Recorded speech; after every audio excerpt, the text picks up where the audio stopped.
हिंदी में यूपीएससी की तैयारी से संबंधित प्रोग्राम्स को देखने के लिए सब्सक्राइब करें स्टडी IQIAS हिंदी। नमस्कार साथियों, मैं कुणाल आप सभी का स्टडी IQIAS हिंदी पे स्वागत करता हूं और द हिंदू के वीकली रिवीजन प्रोग्राम में आप सभी का स्वागत है।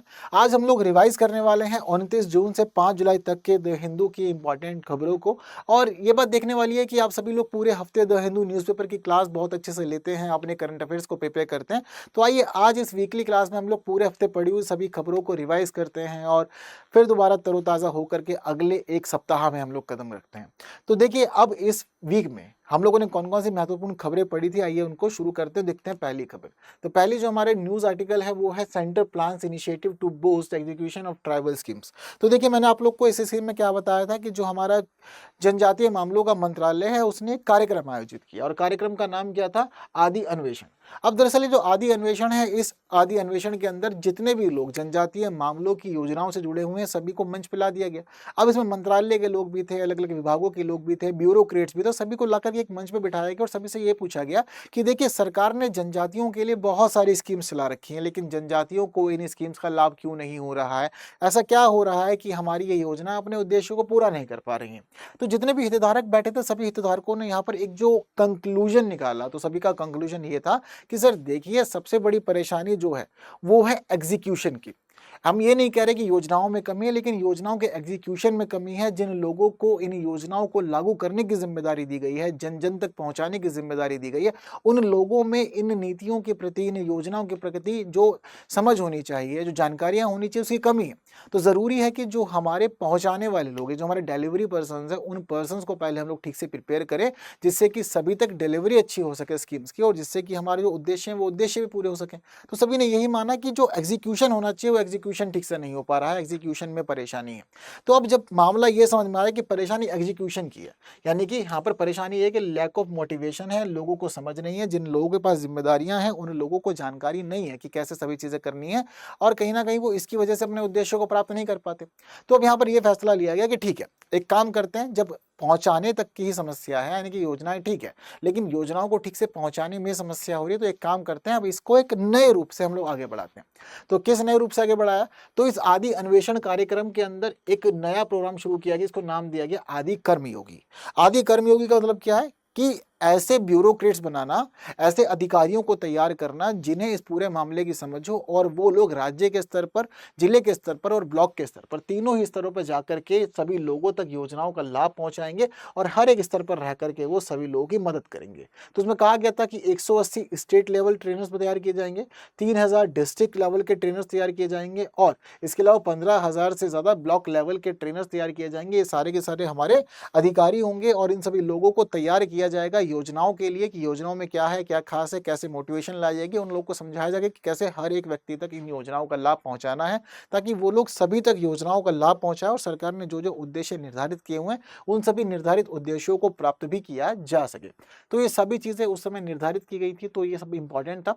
तो अब सभी ने जब मान लिया था कि ठीक है, योजनाओं को पहुंचाने की ही समस्याएं हैं, तो इस प्रकार से पहुंचाया जा सकता है। तो एक इंपॉर्टेंट है, अच्छा इनिशिएटिव है और हम लोग देखते भी हैं कि बहुत बार हमारे देश में होता ही यही है कि हम लोग मानते हैं कि योजनाएं तो बहुत है लेकिन योजनाएं नहीं पहुंचती हैं लोगों तक। अब या तो वो सरकारी प्रशासन की कमियां हो जाती है या फिर लोग अपनी योजनाओं के बारे में, अपनी नीतियों के लिए जागरूक ही नहीं होते कि कैसे सारे के सारे लाभ लेने हैं, और जब उनको समझ नहीं होती तो फिर वो इस तरफ आगे नहीं बढ़ पाते और उन लोगों तक योजनाओं का लाभ नहीं पहुंच पाता है। तो एक अच्छा इनिशिएटिव शुरू किया है सरकार ने, अप्रिशिएट किया जाना चाहिए इसको, और नई चीज़ है और आप लोग के एग्जाम के हिसाब से भी इंपॉर्टेंट है, क्योंकि एग्जाम में भी कई बार ऐसे प्रश्न आते हैं कि सरकारी योजनाओं का लाभ जन जन तक क्यों नहीं पहुंच रहा है, क्या समस्याएं हैं, क्या क्या सुधार किए जा सकते हैं। तो ब्यूरोक्रेट्स का एक ऐसा कैडर तैयार करना जो इसमें निर्धारित किया गया था, इसमें यही निर्धारित किया गया था कि ब्यूरोक्रेट्स का एक ऐसा कैडर तैयार करना जो कैडर मिल करके काम करेगा एक ही दिशा में और लोगों के लिए कल्याण की विचारधारा से आगे बढ़ेगा और सभी लोगों तक योजनाओं का लाभ पहुंचाएगा। तो उसके पीछे जो विचार रखा गया था उसी के तहत हम देखते हैं कि ये सारी की सारी चीजें निर्धारित इन्होंने की थी। तो सब कुछ इंपॉर्टेंट है, याद रखिएगा, आने वाले एग्जामिनेशन में आपको ये पूरा का पूरा कार्यक्रम बहुत ज्यादा मदद करेगा भी। ठीक है, चलिए इसके बाद बढ़ते हैं अगर हमारी दूसरी न्यूज़ पे बढ़ते हैं जिसका रिलेवेंस जीएस पेपर 2 में था और न्यूज़ का कहना है, आर्टिकल का कहना है that Assam Mizoram draft rules to curb illegal immigration. तो देखिए आप लोग को मैंने ये बताया था कि भाई असम और मिजोरम दो हमारे ऐसे पूर्वोत्तर के राज्य हैं जो इलीगल इमिग्रेशन से बहुत ज़्यादा परेशान है। अब बात करें हम लोग असम की, तो असम क्यों परेशान है भाई? तो असम की परेशानी की जो बड़ी वजह है वो है बांग्लादेश, है ना? और इसके अलावा हम बात करें अगर मिजोरम, तो मिजोरम की परेशानी की क्या वजह है बड़ी? तो मिजोरम की परेशानी की जो बड़ी वजह है वो है म्यांमार। ठीक है, अब म्यांमार यहाँ पर परेशानी की वजह है। अब देखिए दोनों के यहाँ पर दिक्कत लेकिन सेम है, अवैध अप्रवासी। ठीक है, लोग आते हैं जबरदस्ती आके घुस जाते हैं और घुस करके वो रहने लग जाते हैं और केवल शरणार्थियों के दर्जे से नहीं रहते हैं, वो फिर चाहते हैं कि हमें इस देश का नागरिक बना लिया जाए। वो उस दौरान कार्य आगे बढ़ाने के लिए कागजात प्राप्त करने लग जाते हैं, जो एक बड़ी समस्या है और राष्ट्रीय सुरक्षा का मुद्दा है अपने आप में। क्योंकि इस तरह से अगर दूसरे देश से लोग आएंगे और आकर के रहेंगे और देश के नागरिकों के रूप में वो अपनी पहचान को स्थापित करेंगे तो समस्या तो बहुत ज़्यादा है, राष्ट्रीय सुरक्षा का मामला है। ये चीज़ें नहीं होना चाहिए और स्थानीय लोगों के जो अधिकार हैं उन लोगों के अधिकार भी प्रभावित होते हैं, संसाधनों पर दबाव भी बढ़ जाता है। ये बड़ी दिक्कतें आती हैं। तो अब इसी प्रकार से जो मामला था ये इल्लीगल इमिग्रेशन का, इस पूरे के पूरे मामले में ना असम ने और मिजोरम ने दोनों ने ही अलग-अलग नीतियाँ तैयार की और नीतियाँ तैयार करते हुए ये कहा कि भाई देखो अब हम अपने यहाँ पर इस प्रकार से लोगों को घुसपैठ करने तो नहीं देंगे और चीज़ों को व्यवस्थित करेंगे। तो कैसे-कैसे व्यवस्थित करने की बात इन्होंने की थी, तो देखिए इन्होंने जो व्यवस्थित करने की बात की थी उसमें अगर हम लोग बात करें असम की, तो असम ने क्या कहा? असम ने कहा कि देखो भाई हम दरअसल अपने राज्य में एक चीज़ ये देख रहे हैं कि हमारे राज्य के अंदर हम लोगों ने आधार की जो हमारी पहुँच होनी चाहिए, यानी कि हम लोगों ने आधार का जो कवरेज है ना, वो कवरेज बहुत अच्छे से पा लिया है और ये समझिए कि हमारे राज्य के अंदर आधार का जो कवरेज है, वो कवरेज काफ़ी ज़्यादा 100 बढ़ चुका है और 100% कवरेज हम लोगों ने प्राप्त कर लिया, ठीक है? तो अब हम लोगों ने 100% कवरेज प्राप्त कर लिया, तो असम के मुख्यमंत्री ने एक बात ये बताई कि हमारे कुछ ऐसे भी जिले हैं जहाँ पर हम लोगों ने 100% से ऊपर का कवरेज प्राप्त किया हुआ है। यानी कि हम लोगों ने यहाँ पर 103%, 105%, 110% का कवरेज प्राप्त किया हुआ है। अब सोचने वाली बात यहाँ पर ये है कि जब किसी जगह पर रहते ही 100 लोग हैं, तो वहाँ पर 115 लोगों को आधार कैसे प्रदान किया गया? तो जब चीज़ों की जाँच हुई, तो जाँच में ये पता लगा कि बांग्लादेश से बहुत सारे लोग आते हैं और आकर के राज्य में रहते हैं और रहने के बाद वो आधार कार्ड बनवा लेते हैं अपना। तो इस दौरान असम सरकार ने अब जो नई नीति बनाई है, वो नई नीति ये बनाई है कि अब जो कोई भी व्यक्ति असम में अगर वो वयस्क है और कोई भी वयस्क व्यक्ति अगर असम के अंदर रह करके आधार कार्ड बनवाना चाहता है, तो वो किसके थ्रू दिया जाएगा? अब केवल और केवल डिस्ट्रिक्ट ऑफिसर्स के थ्रू ही उसको दिया जा सकेगा। यहाँ पर सीधे तौर पर इन्होंने यह फैसला किया। तो असम के मुख्यमंत्री ने साफ तौर पर यह कहा कि देखिए जब सारी की सारी जिम्मेदारी हम लोग दे रहे हैं यहाँ पर डीसी को, ठीक है? तो जो हमारे डिस्ट्रिक्ट ऑफिसर हैं अब वो ही जिम्मेदारी संभालेंगे और डिस्ट्रिक्ट कमिश्नर को जिम्मेदारी देते हुए उन्होंने कहा कि देखिए जी जो हमारे डिस्ट्रिक्ट कमिश्नर साहब हैं, वो डिस्ट्रिक्ट कमिश्नर साहब ही अब वयस्क लोगों को आधार कार्ड प्रदान करेंगे। और देखो उन्होंने कहा कि भाई देखो कभी भी ऐसा होता है कि हम लोगों ने खास चीज़ नोटिस की कि वयस्क लोगों के मामले में ही बड़ी दिक्कतें आती हैं। ये वयस्क लोग बांग्लादेश वाली भूमि से आते हैं और आकर के देश में रह कर के आधार कार्ड लेने लग जाते हैं। तो इस दौरान अब जितने भी वयस्क हुए, जितने भी वयस्क लोग आते हैं अगर आधार कार्ड लेने के लिए, सबको जाना पड़ेगा डिस्ट्रिक्ट कमिश्नर के पास और डिस्ट्रिक्ट कमिश्नर को ही सारी की सारी जिम्मेदारी अब हम सौंप रहे हैं, जिससे हम लोग अब ये पूरा का पूरा जो मामला है राज्य में हर किसी के माध्यम से आप कहीं भी आधार कार्ड बनवा लेते हैं बाकी अथॉरिटीज़ के थ्रू, तो अब इजीली आधार कार्ड नहीं मिलेगा। और अगर आप वयस्क हैं तो वयस्क वाले व्यक्ति को तो पहले पूरी जाँच पड़ताल से गुजरना पड़ेगा डिस्ट्रिक्ट कमिश्नर के माध्यम से, तभी चीज़ें हो पाएंगी, वरना चीज़ें नहीं हो पाएंगी। तो डिस्ट्रिक्ट कमिश्नर को एम्पावर कर गया था वयस्कों को आधार कार्ड देने के मामले में और ऐसा होता भी है। देखिए बच्चे तो नहीं आते, अगर बच्चे आएंगे तो वो वयस्कों के साथ ही आएंगे, बच्चे अकेले तो आएंगे नहीं कि चलो भाई हम चलते हैं और चल के आज भारत में रहने का प्लान बनाते हैं, तो वयस्कों के माध्यम से सारा काम होगा। तो उन्होंने कहा कि वयस्कों को ही आधार कार्ड नहीं दिया जाएगा। जब आधार कार्ड मिलेगा ही नहीं तो नागरिक नहीं बन पाएंगे और परेशानियां ज्यादा रहेंगी, इससे हम लोग इलीगल इमिग्रेशन को कंट्रोल कर पाएंगे। अब ठीक इसी प्रकार की ही एक नीति बनाई है डॉक्यूमेंट के मामले में मिजोरम ने। अब मिजोरम ने डॉक्यूमेंट के मामले में क्या नीति बनाई है, तो मिजोरम बहुत ज़्यादा परेशान है म्यांमार से आने वाले लोगों के मामले में। अब म्यांमार के बारे में हम लोग क्या कर रखा है, हम लोगों ने ना अपनी सीमा पे बाड़े नहीं लगा रखी है, यानी कि हम लोग सीमा के मामले में हम थोड़ा सा मामला जो है वो फ्री रखते हैं कि ठीक है आना जाना लोग कर सके। लेकिन अब मिजोरम की सरकार ना परेशान हो गई है म्यांमार वाले लोगों से, क्योंकि म्यांमार के बहुत सारे लोग गृह युद्ध की वजह से, तख्ता पलट की वजह से शरणार्थी बन के रह रहे हैं।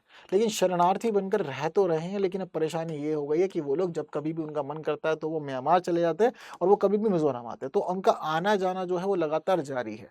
अब ऐसी स्थिति में सरकार ये चाहती है कि भाई लोगों की व्यवस्था को नियंत्रित करने के लिए और मनमर्जी से लोग आना जाना ना करें, इसकी वजह से अब हम लोग यहाँ पर एक नया नियम लागू कर रहे हैं और वो नियम लागू होगा म्यांमार के आईडी के ऊपर। तो सीधे तौर पर ये कह दिया गया कि जो म्यांमार की आईडी है वो आईडी अब रख ली जाएगी मिजोरम की सरकार के द्वारा, और मिजोरम की सरकार उन लोगों को वो आईडी तभी देगी जब वो लोग प्रॉपरली वापस अपने देश जाएंगे। अगर वो लोग प्रॉपरली अपने देश नहीं जाएंगे तब तक उनकी आईडी सरकार अपने पास ही संभाल कर रखेगी। तो ये वाला निर्णय लिया है मिजोरम की सरकार ने, और मिजोरम की सरकार ने साफ तौर पर कह दिया कि भाई अब जरूरी है कि हम लोग इस प्रकार से नियमों का पालन करवाएं। तो आईडी कार्ड को अपने पास ये लोग रिजर्व रखेंगे जब तक वो लोग देश में रहते हैं शरणार्थी के रूप में। ठीक है, तो ये दोनों ही राज्यों ने फैसला किया। असम ने अपना फैसला आधार कार्ड के मामले में किया है कि किसको किस प्रकार से आधार कार्ड जारी किए जाएंगे, और मिजोरम ने सीधा व्यवस्था ये कर दी कि भाई आईडीज अब हम लोग अपने पास में होल्ड करके रखेंगे, तभी जाकर के चीजें ठीक होंगी, वरना ठीक नहीं हो सकते। तो इलीगल इमिग्रेशन को ऐसे ही कंट्रोल किया जाएगा। ठीक है, तो कैसे फैसले लगे हैं आप लोग को, आप जरा अपना कमेंट बॉक्स में जरूर बताइएगा, क्योंकि हमारे देश में इलीगल इमिग्रेशन एक बड़ी समस्या है। अवैध प्रवासियों ने भारत की जनसंख्या को बढ़ाने में एक बड़ी भूमिका निभाई है, और चाहे बात करें म्यांमार की या बांग्लादेश की, यहाँ से बहुत सारे लोग घुसपैठ करके भारत में आए भी हैं, बसे भी हैं, रह भी रहे हैं, और आज के समय में वो देश के नागरिक भी बन चुके हैं। तो ये थोड़ा परेशानी वाली बात है, दिक्कतों वाली कहानी इसके साथ में बनी हुई है। ठीक है, तो ये इंपॉर्टेंट मामला है, याद रखिएगा। और कैसी लगी है आपको ये पूरे के पूरे घटना, ये इंसिडेंट, ये न्यूज़, क्या डिसीजन सरकार का सही है या नहीं है? ठीक है, आपको मुझे इस पर अपनी राय जरूर देनी है, तो बताना जरूर है कि सरकार का डिसीजन सही है या नहीं है। ठीक है, चलिए अगली न्यूज़ देखते हैं। हमारी जो अगला आर्टिकल है वो अगला आर्टिकल हम लोग का जीएस पेपर 2 में उसका रिलेवेंस है, और रिलेवेंस के मामले में हमारे आर्टिकल उसका कहना है महाराष्ट्र स्क्रैप्स 3 लैंग्वेज पॉलिसी।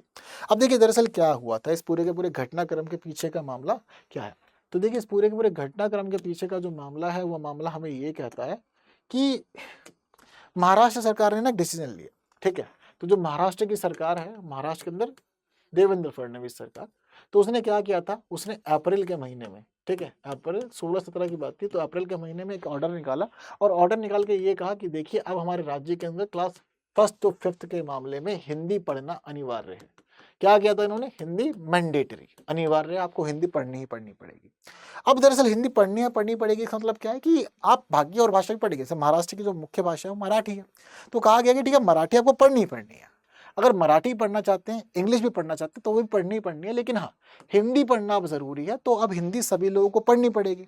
अब जैसे ही महाराष्ट्र की सरकार ने प्राइमरी लेवल पे इस प्रकार से मराठी मतलब हिंदी को मैंडेटरी कर दिया, तो मैंडेटरी करने में बड़ा विरोध हुआ।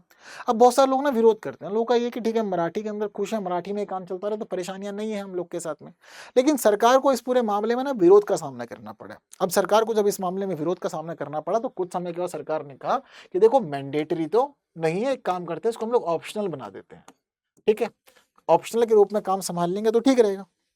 अब जब ऑप्शनल कहा गया तो उसके बाद भी विरोध जारी रहा, और विरोध जारी रहने के बाद अंत में सरकार ने ये कहा कि देखो एक काम करते हैं, हमारी जो ये पॉलिसी थी इस पूरी की पूरी पॉलिसी को हम स्क्रैप कर रहे हैं, यानी कि अब हमारे राज्य के अंदर 1st to 5th तक के लोगों को हिंदी पढ़ना अपने मन का है। भाई सरकार इस मामले में कुछ नहीं कह रही, पढ़ना है तो पढ़ो, नहीं पढ़ना तो मत पढ़ो। हालांकि महाराष्ट्र की सरकार ये काम क्यों कर रही थी, वो कर रही थी 3 लैंग्वेज पॉलिसी के तहत। जो ट्री लैंग्वेज पॉलिसी है, सरकार का ये कहना है कि ट्री लैंग्वेज पॉलिसी हम फॉलो कर रहे हैं, और ट्री लैंग्वेज पॉलिसी के तहत क्या आता है कि हिंदी का मामला भी आता है, तो हम चाहते हैं कि राज्य में हिंदी पढ़ी जाए। हालांकि 3 लैंग्वेज फॉर्मूले में हिंदी की कहानी आती तो है, लेकिन विरोध प्रदर्शन बहुत ज्यादा हुए, और विरोध प्रदर्शन के बाद सरकार ने कहा कि भाई हम पूरे के पूरे मामले को वापस ले रहे हैं। तो अब महाराष्ट्र की सरकार ने पूरे मामले को वापस ले लिया, यानी कि राज्य के अंदर पोस्टपोन कर दी कहानी, और पोस्टपोन करने के साथ साथ क्या किया, एक बना दी अब यहाँ पर कमेटी, और कमेटी बनाई है नरेंद्र जाधव कमेटी। ठीक है, तो नरेंद्र जाधव कौन है ये, तो देखिए नरेंद्र जाधव राज्यसभा एमपी रह चुके हैं। ठीक है, तो नरेंद्र यादव राज्यसभा एमपी रह चुके हैं, तो उनको जिम्मेदारी दी गई, उनको बोला गया कि ठीक है आप एक काम कीजिए, आप राज्य के अंदर 3 लैंग्वेज फॉर्मूले को लेकर के ना पहले स्टडी कीजिए। आप ये बताइए कि राज्य के अंदर हम लोग 3 लैंग्वेज पॉलिसीज को कैसे लागू कर सकते हैं, हिंदी को लागू करने का क्या तरीका होगा, प्राइमरी लेवल पे या फिर इसके अलावा आगे के लेवल पे क्या कहानी हो सकती है, सेकेंडरी लेवल पे या बाकी और चीज़ों में, तो ये सारी चीज़ें आप बताइए। हालांकि हम लोग महाराष्ट्र की स्थिति समझे तो महाराष्ट्र की स्थिति में हमें ये पता चलता है कि महाराष्ट्र में सेकेंडरी लेवल पे यानी कि क्लास 5th के बाद तो लोग हिंदी पढ़ते ही हैं। ठीक है, ऐसा नहीं कि नहीं पढ़ते, पढ़ते हैं, हिंदी पढ़ते हैं, लेकिन जब मामला क्लास 1st to 5th पे आया था तो उसकी वजह से बहुत ज़्यादा विवाद हुआ, और उसी विवाद और उसी विरोध की कंडीशन में ये सारी की सारी दिक्कतें निकल करके आई, एक बड़ा प्रोटेस्ट बना, और अंत में सरकार को हार माननी पड़ी, और सरकार लगभग 1.5 महीने के करीब में घुटने टेक दी, और टेकने के बाद सरकार ने कहा कि हम इस पूरे के पूरे मामले को स्थगित कर रहे हैं, क्योंकि विरोध प्रदर्शन बहुत ज़्यादा हो रहे हैं और सरकार को ये सारी चीज़ें ठीक यहाँ पर नहीं लगी है। तो ये पूरा मामला हुआ। अब नरेंद्र जाधव समिति है, तो नरेंद्र जाधव समिति को बोला गया है कि भाई आप सारी की सारी चीज़ें बताइए कि क्या राज्य के अंदर हो सकता है और क्या राज्य के अंदर नहीं हो सकता, जिससे कि हम लोग 3 लैंग्वेज फॉर्मूले को अपने राज्य में लागू करें, और क्या तरीका रहे कि जिससे हम लोग उसको ठीक से लागू कर सकते हैं और हिंदी को व्यवस्था में उतार सकते हैं। तो वो सारी की सारी ज़िम्मेदारियाँ इसको अभी दी गई है। तो अब हम देखेंगे कि भाई महाराष्ट्र के अंदर जो भी कदम उठाया जाएगा, वो सारा का सारा कदम किसके थ्रू उठाया जाएगा? वो सारा का सारा कदम उठाया जाएगा इस नरेंद्र यादव समिति के द्वारा ही। ठीक है? हालाँकि हमारे देश में हमें पता है कि भाई भाषा के आधार पर भी बहुत सारी विविधताएँ हैं, सबको अपनी-अपनी भाषाएँ पसंद हैं। तो इसीलिए सभी लोग चाहते हैं कि भारत को अब ऐसे स्थिति में ना डाला जाए कि किसी एक भाषा को किसी दूसरे व्यक्ति पर ज़बरदस्ती थोपा जाए। जैसे कि दक्षिण भारत के राज्यों में ये खास प्रवृत्ति है कि तमिलनाडु वालों को तमिल पसंद है, महाराष्ट्र वालों को अपनी मराठी पसंद है। तो ऐसे ही बाकी और राज्यों की स्थिति भी, किसी को मलयालम पसंद है, किसी को कन्नड़ पसंद है, किसी को तेलुगु पसंद है, सबकी स्थिति ऐसी चल रही है। अब जब कभी भी उनसे ये बोला जाता है कि आपको हिंदी पढ़नी है या हिंदी का उपयोग करना है, तो मुझे लगता है कि ज़बरदस्ती थोप रहे हैं हमारे ऊपर, हम लोग इंग्लिश में कंफर्टेबल हैं। उन्हें लगता है कि English is a universal accepted language, और इंग्लिश हम लोग को आती है तो उसका मतलब ये है कि हिंदी सीखने की ज़रूरत नहीं है।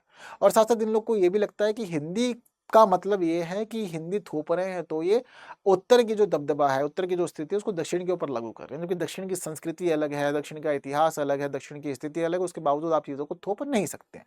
तो इसी वजह से हमने देखा है कि आज़ादी के बाद भी कई बार इसके लिए आंदोलन हुए, विरोध प्रदर्शन हुए, कई बार बड़े स्तर पर मामला उठा, और हमें ये मामला भी पता चलता है कि ये कहानी आज तक शांत नहीं हुई है और अभी तक विरोध भी जारी है और अभी तक परेशानियाँ बनी हुई है। चीज़ें क्लियर हैं सारी की सारी, तो मामला ये सारा इंपॉर्टेंट है, इसलिए सब कुछ याद रखिएगा। ट्री लैंग्वेज फॉर्मूले को लेकर के वैसे भी चर्चाएँ रहती हैं, एग्जाम में क्वेश्चन बनते हैं, तो यहाँ पर भी आपका क्वेश्चन बन सकता है। हालाँकि वैसे आपको क्या लगता है, क्या ये चीज़ें ठीक हैं? जो महाराष्ट्र सरकार ने किया था, महाराष्ट्र सरकार ने पूरी की पूरी व्यवस्था की थी, तो क्या ये ठीक की थी? क्या देश में हिंदी को लागू करना चाहिए, सभी लोगों को पढ़ना चाहिए मैंडेटरी रूप से, या हिंदी सभी लोगों को मैंडेटरी रूप से नहीं पढ़नी चाहिए? देखो, हर एक आर्टिकल के बाद एक ओपिनियन देखते हैं हम लोग, कुछ ना कुछ एक ओपिनियन की बात हम लोग करेंगे, ताकि जिससे हमारी खुद की समझ भी विकसित हो। तो पिछला जो आर्टिकल था उसमें बताया था, इस वाले में ये आपको क्या लगता है? क्या हिंदी को मैंडेटरी करने का मामला प्राइमरी लेवल पे ठीक था, या हिंदी को मैंडेटरी नहीं करना चाहिए, जिसको जो भाषा पढ़नी हो वो भाषा पढ़ सकता है? क्या कहना है? ये बात मुझे कमेंट में ज़रूर बताइएगा, देखते हैं कितने लोग के विचार आते हैं और कितने लोग के कैसे विचार आते हैं। आगे बढ़ते हैं, आगे बढ़ते हुए देखते हैं हमारा जो अगला आर्टिकल है। तो हमारा अगला आर्टिकल का रिलेवेंस है जीएस पेपर 3 के मामले में, जीएस पेपर 2 के मामले में भी वैसे इसका रिलेवेंस है। अब हमारी सरकार ने क्या किया, टर्मरिक बोर्ड का उद्घाटन किया। ठीक है, तो भाई देखो, हमारे जो केंद्रीय गृह मंत्री हैं अमित शाह, उन्होंने निजामाबाद, ठीक है, कहाँ पर, तेलंगाना, तो तेलंगाना के निजामाबाद में इन्होंने नेशनल टर्मरिक बोर्ड हेडक्वार्टर का उद्घाटन किया। अब नेशनल टर्मरिक बोर्ड के हेडक्वार्टर का इन्होंने उद्घाटन तो किया, लेकिन ये कहानी थोड़ी लंबी है। दरअसल ये कहानी जुड़ी हुई है वर्ष 2023 से। तो वर्ष 2023 में अक्टूबर के महीने में सरकार ने ये घोषणा की थी कि हमारे देश में नेशनल टर्मरिक बोर्ड बनाया जाएगा, और नेशनल टर्मरिक बोर्ड बनाए जाने के पीछे का जो रीज़न था वो ये था कि भारत ना टर्मरिक के मामले में, ये हल्दी के मामले में एक अग्रणी देश है। हम लोग उत्पादन भी सबसे ज़्यादा करते हैं, ठीक है, उपभोग भी ज़्यादा करते हैं, और हम लोग निर्यात भी बड़े स्तर पे करते हैं। तो जब सबसे ज़्यादा पूरी दुनिया में स्थिति हम लोगों ने ही टर्मरिक की पकड़ी हुई है, हल्दी को हम लोगों ने इस प्रकार से अपनी व्यवस्था में अपनाया हुआ है, तो हल्दी को आगे भी बढ़ावा दिया जाए, हल्दी के निर्यात को बढ़ाया जाए, और जो हल्दी का उत्पादन करने वाले किसान भाई हैं, उन लोगों को भी लाभ हो। इसके अलावा बिचौलियों की स्थिति को समाप्त किया जाए, और जो लाभ किसानों को मिलना चाहिए वो किसानों को लाभ मिले, और साथ-साथ ऐसे भी हमारे पास में मंच होने चाहिए, जो मंच इस प्रकार के हमारे उत्पादों को वैश्विक स्तर पर आगे बढ़ावा दे। अब सरकार ने सोचा कि कैसे हो सकता है, तो सरकार ने कहा कि भाई ये काम हम कर सकते हैं नेशनल टर्मरिक बोर्ड के थ्रू। अब सरकार ने नेशनल टर्मरिक बोर्ड बना दिया। अब नेशनल टर्मरिक बोर्ड क्या करेगा, नेशनल टर्मरिक बोर्ड की जिम्मेदारी है कि वो दुनिया भर में हमारी जो हल्दी है, उस हल्दी का प्रसार करे, सभी के निर्यात के अवसर खोले, अलग-अलग क्षेत्रों में जिम्मेदारियों को संभाले, हल्दी की ब्रांडिंग कैसी करनी है, हल्दी की पैकेजिंग कैसे करनी है, क्या-क्या सेक्टर रखने हैं हल्दी के निर्यात को बढ़ावा देने के लिए, वो सारी की सारी जिम्मेदारियां जो है वो अभी इस बोर्ड के पास में आ गई है। अब ए टू जेड सारा काम बोर्ड संभालेगा। अब जो किसान है, उन किसानों को यहाँ पर क्या करना है, उन किसानों को केवल एक काम ये करना है कि जो हल्दी का उत्पादन वो लोग कर रहे हैं, उस हल्दी का उत्पादन करने के बाद वो अपनी हल्दी ला करके इस बोर्ड को दे देंगे। अब उसके बाद देश भर में उस हल्दी को पहुंचाना, दूसरे देशों में पहुंचाना, वो सारी जिम्मेदारी इसी बोर्ड की होगी, और किस ब्रांडिंग के तहत पहुंचा रहे हैं, किस लेबलिंग के तहत पहुंचानी है, किस प्रक्रिया से पहुंचानी है, क्या क्या और चीज़ें रहेंगी, क्या क्या प्राइस उसके लिए रहेगा, वो सारी की सारी जिम्मेदारी अब इस बोर्ड की है कि यही सभी चीज़ें संभालेगा पूरी तरह से। तो किसानों के लिए एक मंच मिल गया, बीच के बिचौलिए खर्च खत्म हो गए, बिचौलिए की स्थिति यहाँ से समाप्त कर दी गई है, और इसके अलावा एक ऐसा मंच दे दिया गया है जो एक सरकारी मंच है, एक समर्पित मंच है, और सभी जिम्मेदारियां यहाँ पर पूरी ये करने के लिए ही तैयार किया गया है। तो एक इंपॉर्टेंट फैसिलिटी है अपने आप में। तो याद रखिएगा आने वाले आपके एग्जामिनेशन में ये चीज़ें आप बहुत अच्छे से शामिल कर सकते हैं और माना जा रहा है कि भाई आने वाले समय में किसानों को बड़ा लाभ होने वाला है इसके मामले में, ठीक है ना। तो अभी फिलहाल ये कहा गया कि भाई टर्मरिक फार्मर्स जो फिलहाल रेट प्राप्त कर रहे हैं वो 18,000 से 19,000 पर क्विंटल है आज के समय में, लेकिन ये भी कहा जा रहा है कि आने वाले 3 सालों में किसानों की जो आय है वो 6,000 से 7,000 पर क्विंटल भी बढ़ने की उम्मीद हम कर रहे हैं। तो अभी 18,000 से 19,000 पर क्विंटल मिल रहा है और कह रहे हैं कि 3 साल में इनकी जो आय है वो 6 से 7,000 पर क्विंटल भी बढ़ जाएगी। तो बहुत लाभ की स्थिति बताई जा रही है सरकार के द्वारा। तो इम्पोर्टेंट और अच्छा एक नया डिसीजन है जो हमें यहाँ पता चला, ठीक है। इसके अलावा हल्दी की जीआई टैगिंग के लिए भी सरकार ने कहा है कि पूरा का पूरा काम इसका किया जाएगा और आगे बढ़ाया जाएगा। तो भारत के मामले में हल्दी खास है और सरकार हर एक मोर्चे पे जहाँ भी संभाल सकती है उन मोर्चों पे हल्दी की जिम्मेदारियां संभालते हुए आगे बढ़ रही है, ठीक। चलिए अगली न्यूज देख लेते हैं। तो अगली जो आर्टिकल है ये हमारे जीएस पेपर 2 के हिसाब से इंपॉर्टेंट है। क्यों इंपॉर्टेंट है? क्योंकि प्रधानमंत्री नरेंद्र मोदी 5 देशों की यात्रा पर जाने वाले थे।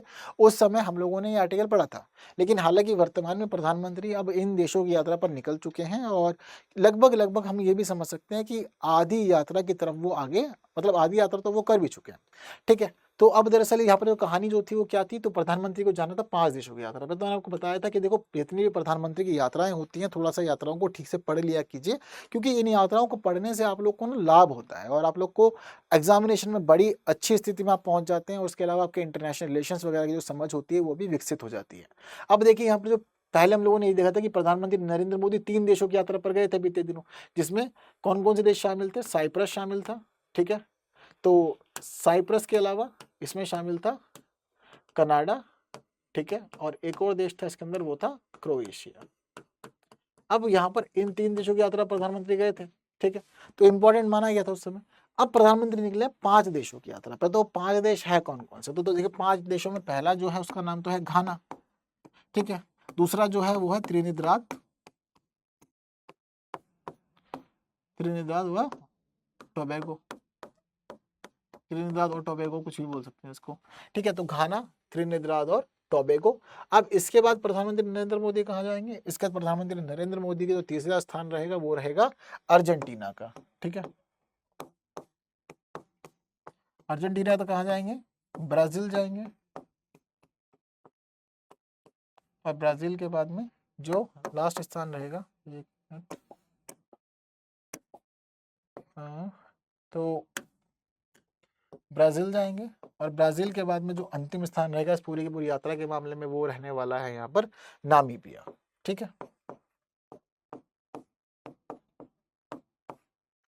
ठीक। अब ये सारे के सारे जो पांचों के पांचों देशों की यात्रा प्रधानमंत्री निकले। हालांकि जब प्रधानमंत्री इन 3 देशों की यात्रा पर गए थे तो क्यों गए थे? क्योंकि कनाडा के अंदर आयोजित हुआ था G7 का सम्मेलन। तो G7 के सम्मेलन के तहत प्रधानमंत्री गए थे। तो साइप्रस होते हुए कनाडा पहुंचे, क्रोएशिया होते हुए वापस अपने भारत आ गए। अब प्रधानमंत्री नरेंद्र मोदी का दरअसल जो मुख्य मोटो है वो तो ब्राजील है। यहाँ पर ब्राजील क्यों है? क्योंकि ब्राजील में होने वाला है ब्रिक्स का सम्मेलन। तो ब्राजील में ब्रिक्स सम्मेलन में पार्टिसिपेट करने के लिए प्रधानमंत्री नरेंद्र मोदी जाने वाले थे, लेकिन अब दरअसल क्या था कि इन्होंने प्रॉपर सीरीज बना ली। तो घाना, त्रिनिदाद और टोबैगो, अर्जेंटीना, ब्राजील और नामीबिया, इन सभी के साथ इस पूरे कार्यक्रम को आगे बढ़ाया। हालांकि 2 देश जैसे कि घाना और त्रिनिदाद और टोबैगो, इन दोनों ने तो शुरुआत में ही ये घोषणा कर दी थी कि प्रधानमंत्री नरेंद्र मोदी को इनका हाईएस्ट सिविलियन अवार्ड दिया जाएगा। तो 2 देशों के तो हाईएस्ट सिविलियन अवार्ड प्रधानमंत्री को मिले ही थे। और हम लोगों ने ये देखा था कि प्रधानमंत्री नरेंद्र मोदी के मामले में एक स्थिति बड़ी खास हो गई है कि ये दुनिया के बहुत सारे देशों से हाईएस्ट सिविलियन अवार्ड अचीव कर लेते हैं। ये इनकी खास स्थिति है ये वाली। तो एक ऐसी प्रतिभा जिनको सभी जानबूझ करके चाहते हैं कि हाँ वो अपने हाईएस्ट सिविलियन अवार्ड समर्पित करें इनके अलग अलग कार्यों के लिए या इनकी जो भी प्रयास है उन सभी के लिए, सारी सारी चीजें हो रही हैं। तो अब सभी देशों में मिला जाएगा, अलग अलग क्षेत्रों पे कार्य किया जाएगा, इकोनॉमिक कॉपरेशन पे काम किया जाएगा, कल्चर की बातें की जाएंगी, एनर्जी की बात की जाएगी। भारत का इस समय जो मुख्य मुद्दा बना हुआ है आतंकवाद का मुद्दा, उस मुद्दे पे भारत बात करेगा जाकर के। तो इन सभी चीजों को डिस्कस किया जाएगा, डिस्कस करते हुए चीजें आगे बढ़ेंगी। वहीं ब्रिक्स के मामले में 2026 में भारत ब्रिक्स की अध्यक्षता करेगा। तो अब 2026 में भारत की किस प्रकार की चीजें रहेंगी अध्यक्षता की, तो वो भी अब इस सम्मेलन के समाप्त होते होते आगे बढ़ेंगी और 2026 में भारत की अध्यक्षता रहेगी और फिर उसके बाद सभी देश ये भारत में आकर के कार्यक्रम संभालेंगे ब्रिक्स का। बातें क्लियर है सभी लोग को? तो ये भी चीजें इंपॉर्टेंट है, तो नोट डाउन करके रखिएगा। तो अलग अलग प्रकार से अलग अलग देशों में जाएंगे, सबका अलग अलग महत्व है और वहाँ पे उसी प्रकार से अलग अलग मुद्दों को ये डिस्कस करते हुए फिर वापस से अपने देश आ जाएंगे। तो जब ये पूरी की पूरी यात्रा कंप्लीट कर लेंगे तो कहाँ कहाँ पे क्या महत्व रहेगा तब हम लोग अच्छे से पढ़ेंगे भी इन चीजों को। ठीक, चलिए इसके बाद जो हमारी अगली न्यूज़ है वो GS3 के हिसाब से बहुत ज़्यादा इंपॉर्टेंट है। और न्यूज़ इंपॉर्टेंट क्यों है? क्योंकि टाइटल का कहना है कि as GST turns 8 tax experts call for fuel inclusion fewer rates. तो देखिए दरअसल 1 जुलाई की ये न्यूज़ थी और इस न्यूज़ का अर्थ ये था कि हमारा जो जीएसटी का सिस्टम है हमारे देश में, ये जीएसटी के 8 साल पूरे हो गए थे। ठीक है, तो जीएसटी को कब देश में लागू किया गया था? 2017 में लागू किया गया था। अब 2017 में लागू होने के बाद अब जीएसटी के 8 साल पूरे हो चुके हैं। अब जीएसटी के 8 साल पूरे होने के बाद की स्थिति ये है कि अभी भी जीएसटी में बहुत सारी संभावनाएं सुधार की बनी हुई है। तो अब हमारे जो एक्सपर्ट्स हैं और जो अलग-अलग रिपोर्ट हैं वो ये कहते हैं कि देखो जीएसटी ने भारत के मामले में सभी को लाभ दिया। लाभ क्यों दिया? क्योंकि जीएसटी आप क्यों लाए थे? ताकि एक देश एक कर व्यवस्था की संकल्पना को आप बढ़ावा दें। एक देश एक कर व्यवस्था के तहत पूरा देश चले और सभी मामलों में समान कर राज्य स्तर पर, केंद्रीय स्तर पर लागू हो। यही वाली चाहत बनी हुई थी और इसी के अकॉर्डिंग काम हुआ आगे। अब दरअसल चीजें तो अच्छी हो गई, लेकिन 8 साल जीएसटी ने पूरे कर लिए हैं और जीएसटी के 8 साल पूरे होने के साथ साथ ये भी समझ में आया कि कुछ क्षेत्र ऐसे हैं जिनको सुधार किया जाना चाहिए।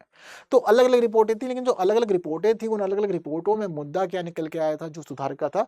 तो उनमें देखो मुद्दा जो था वो पहला मुद्दा तो सबसे पहले ये बना हुआ था कि देखिए दरअसल आप इसमें फ्यूल को शामिल कीजिए। ठीक है, फ्यूल को शामिल कीजिए, नेचुरल गैस जो है उसको शामिल कीजिए। दरअसल जो हमारे फ्यूल हो गए, नेचुरल गैस हो गई, ये ऐसे पदार्थ होते हैं जिनके ऊपर जीएसटी लागू नहीं होता। तो इनका भी ये कहना था कि देखिए फ्यूल हो गया जो हमारा, इसके अलावा नेचुरल गैसेस वगैरह हो गई, तो जो भी अब शामिल नहीं है जिनके ऊपर वैट लगता है या फिर एक्साइज लगता है, अब दरअसल इनको वैट और एक्साइज से बाहर निकाला जाए और इन सब के ऊपर भी जीएसटी लगाया जाए। ये एक महत्वपूर्ण मांग है इस दौरान जो अलग अलग सुधारों के रूप में की जा रही है। सबका यही कहना है कि देखो जीएसटी की स्थिति ठीक है, बट अब जीएसटी 2.0 रिक्वायर्ड है। तो जीएसटी 2.0 की स्थिति में ये है कि सुधार आपको करना पड़ेगा और सुधारों में जो एक महत्वपूर्ण है वो ये है कि फ्यूल, नेचुरल गैस, बाकी जो जीएसटी के दायरे से बाहर है उनको जीएसटी के दायरे में लाया जाए। जीएसटी के दायरे से बाहर है तो जीएसटी के दायरे में क्यों लाना है? क्योंकि देखो जितने भी लोग इसके काम से जुड़े हुए हैं, ठीक है, जितने भी लोग उसका व्यापार करते हैं, ट्रेड करते हैं, उन सभी लोगों की दिक्कतें क्या हो जाती हैं कि सबको अलग अलग राज्यों में अलग अलग प्रकार का टैक्स देना पड़ता है। उनको लाने ले जाने पर अलग अलग प्रकार की चीज़ें संभालनी पड़ती है। तो उसकी वजह से क्या होता है कि जो इसके व्यापारी हैं उन लोगों को इसकी बड़ी लागत वहन करनी पड़ती है, उनके ऊपर दबाव बढ़ जाता है। तो वो लोग चाहते हैं कि केंद्र सरकार इसके ऊपर जो टैक्स का मामला है उसको फिक्स कर दे कि इतना % ही देना है, जिससे कि क्या होगा कि पूरे देश में टैक्स की संकल्पना एक बराबर हो जाएगी और जो एक बराबर फ्रेम हम लोग सोचेंगे तो उसी के अकॉर्डिंग फिर सभी चीज़ें आगे बढ़ती भी रहेंगी, परेशानियां नहीं होंगी किसी भी तरह से। तो अब इसी वाले विचार के तहत ही सोचा गया कि भाई चीज़ें इस तरह से चलें तो ठीक होंगी, अदरवाइज मामला गड़बड़ा जाएगा। तो एक बड़ी मांग यही है कि फ्यूल और जो नेचुरल गैस वगैरह है उन सभी को आप क्या कीजिए, वैट और बाकी और टैक्सेस से हटा करके इन सब के ऊपर भी जीएसटी लागू कर दीजिए। ये थोड़ा सा ज़रूरी है और चीज़ें ठीक हो जाएंगी। इसके अलावा दूसरी मांग क्या थी? दूसरी मांग थी टैक्स स्लैब्स को ठीक करने की जीएसटी के। ठीक है, टैक्स स्लैब्स लिख लीजिए या फिर आप लिख सकते हैं इसको जीएसटी स्लैब्स। ठीक है, तो जीएसटी स्लैब्स को ठीक करने की बात की जा रही है। तो जीएसटी स्लैब्स फिलहाल हम लोग के पास में क्या है? 0%, 5%, 12%, 18%, 28%। हालांकि मैंने आप लोग को बीते दिनों ये भी बढ़ाया था कि देखिए दरअसल हमारे देश में जीएसटी काउंसिल की बैठक होनी है और जीएसटी काउंसिल की जो बैठक होने वाली है वो पहले जून में होनी थी, अब लेकिन जुलाई में होगी। और जीएसटी काउंसिल की बैठक का जो मुख्य मुद्दा है वो ये है कि 12% की जो टैक्स व्यवस्था है इसको या तो समाप्त किया जाए या फिर कम किया जाए, यानी कि कुछ तो नया किया जाएगा। अब दरअसल वही मांग ना रिपोर्टों में भी हो रही है कि जीएसटी 2.0 में जो आपको एक बड़ा सुधार करना है वो सुधार करना है जीएसटी के स्लैब्स के मामले में। जीएसटी के स्लैब्स के लिए चीज़ों को ठीक किया जाना जरूरी है। तो जिस प्रकार के आपने दायरे बनाए हुए हैं इसको थोड़ा बदलिए और बदल करके थोड़ा सा लोगों के लिए और अच्छा कीजिए ताकि लोगों के लिए इससे लाभ हो सके, एक अच्छी कल्याणकारी व्यवस्था सुनिश्चित हो सके। कुछ ऐसा आप सोचेंगे तो लोगों के लिए अच्छा बनेगा ही बनेगा। तो जीएसटी स्लैब्स के मामले में एक परिवर्तन की मांग करना एक में दूसरा मुद्दा बना हुआ है। इसके अलावा हम देखते हैं कि तीसरा मुद्दा जो यहाँ पर महत्वपूर्ण था वो था समाधान का। ठीक है, अब दरअसल इनको ये कहना है कि देखो हमारे देश में जीएसटी के समाधान के लिए चीज़ें ना बिल्कुल भी ठीक नहीं है।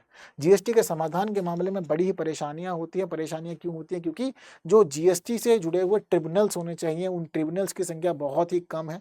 तो जीएसटी अपीलेट ट्रिब्यूनल्स की संख्या कम है, मुकदमों का भार उनके ऊपर बहुत ज़्यादा है, मामले बढ़ते जा रहे हैं विवादों के तहत और उनका समाधान नहीं हो रहा है। ऐसे में मामले जीएसटी के विवादों जुड़े हुए लंबित बने हुए हैं। तो यहाँ पर सरकार को विचार किया जाना चाहिए ट्रिब्यूनल्स बनाने के ऊपर और सरकार को अधिक संख्या में ट्रिब्यूनल्स बनाने चाहिए, उसकी स्थापना करनी चाहिए जिससे कि चीजें ठीक रहें, सभी को लाभ भी हो और इसके साथ साथ यहाँ पर विवादों का जल्द से जल्द समाधान भी होता रहे, ये इसके अंदर एक तीसरी और बड़ी मांग थी।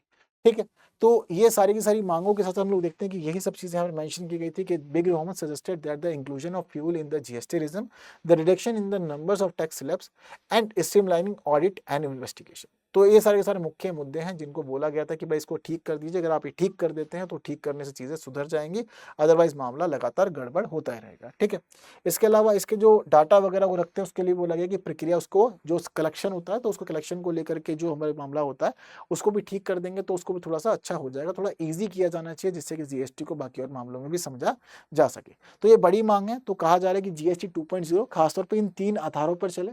एक तो भाई फ्यूल और गैस को आप शामिल कीजिए जीएसटी में, टैक्स जो जीएसटी के स्लैब्स हैं वो ठीक कीजिए और विवाद समाधान की जो प्रक्रिया है जांच की उन सभी को ठीक कीजिए।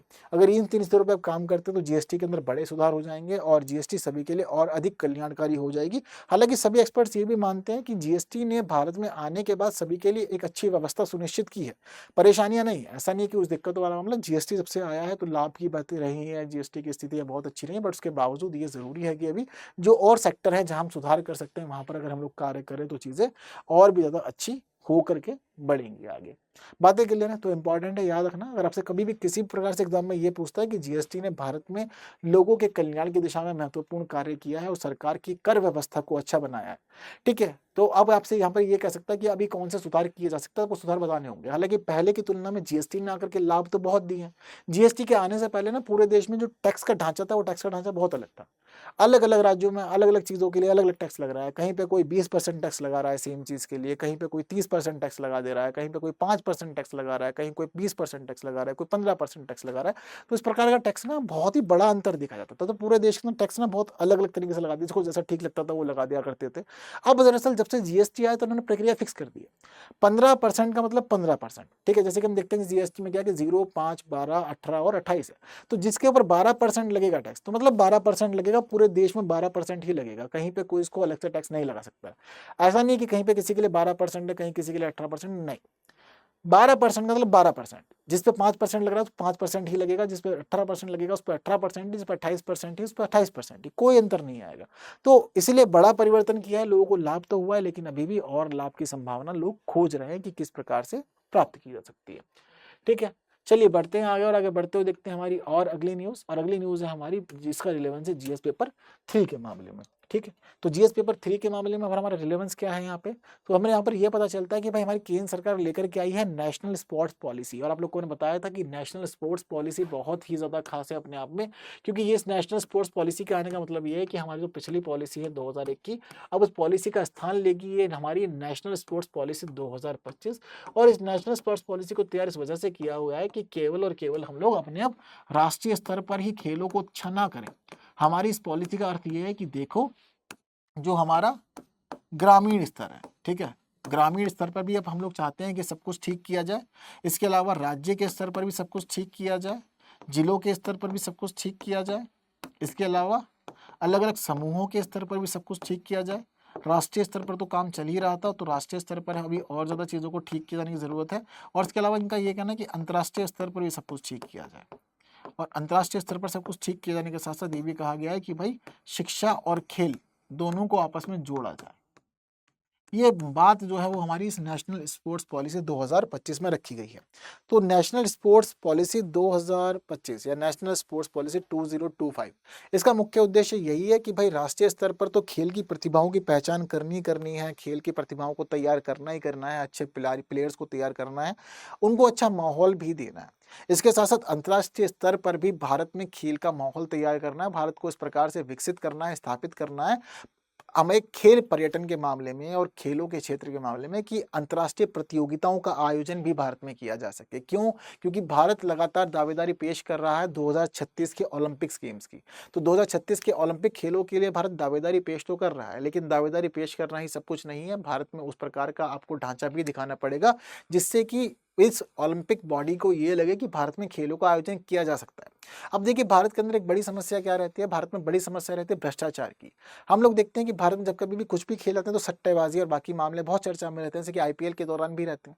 इसके अलावा जिस समय हमारे देश में कॉमनवेल्थ गेम्स हुए थे, तो कॉमनवेल्थ गेम्स का होना अपने आप में एक बड़ा लाभ का विषय था, लेकिन कॉमनवेल्थ गेम्स होने के बाद क्या हुआ, हमारे देश में एक नया नाम सामने आया और वो था कॉमनवेल्थ घोटाला। यानी कि कॉमनवेल्थ गेम्स के समय एक बड़े स्तर पर घोटाला भी किया गया था। तो जब कभी भी ऐसी घटनाएं होती हैं तो जो इंटरनेशनल फेडरेशंस होते हैं या काउंसिल्स होती हैं वो नहीं चाहती कि हम ऐसे किसी भी देश में अपनी प्रतियोगिता का आयोजन कराएं जहां पर भेदभाव की, पक्षपात की संभावनाएं ज्यादा हो और खेल के अंदर बायसनेस दिखे।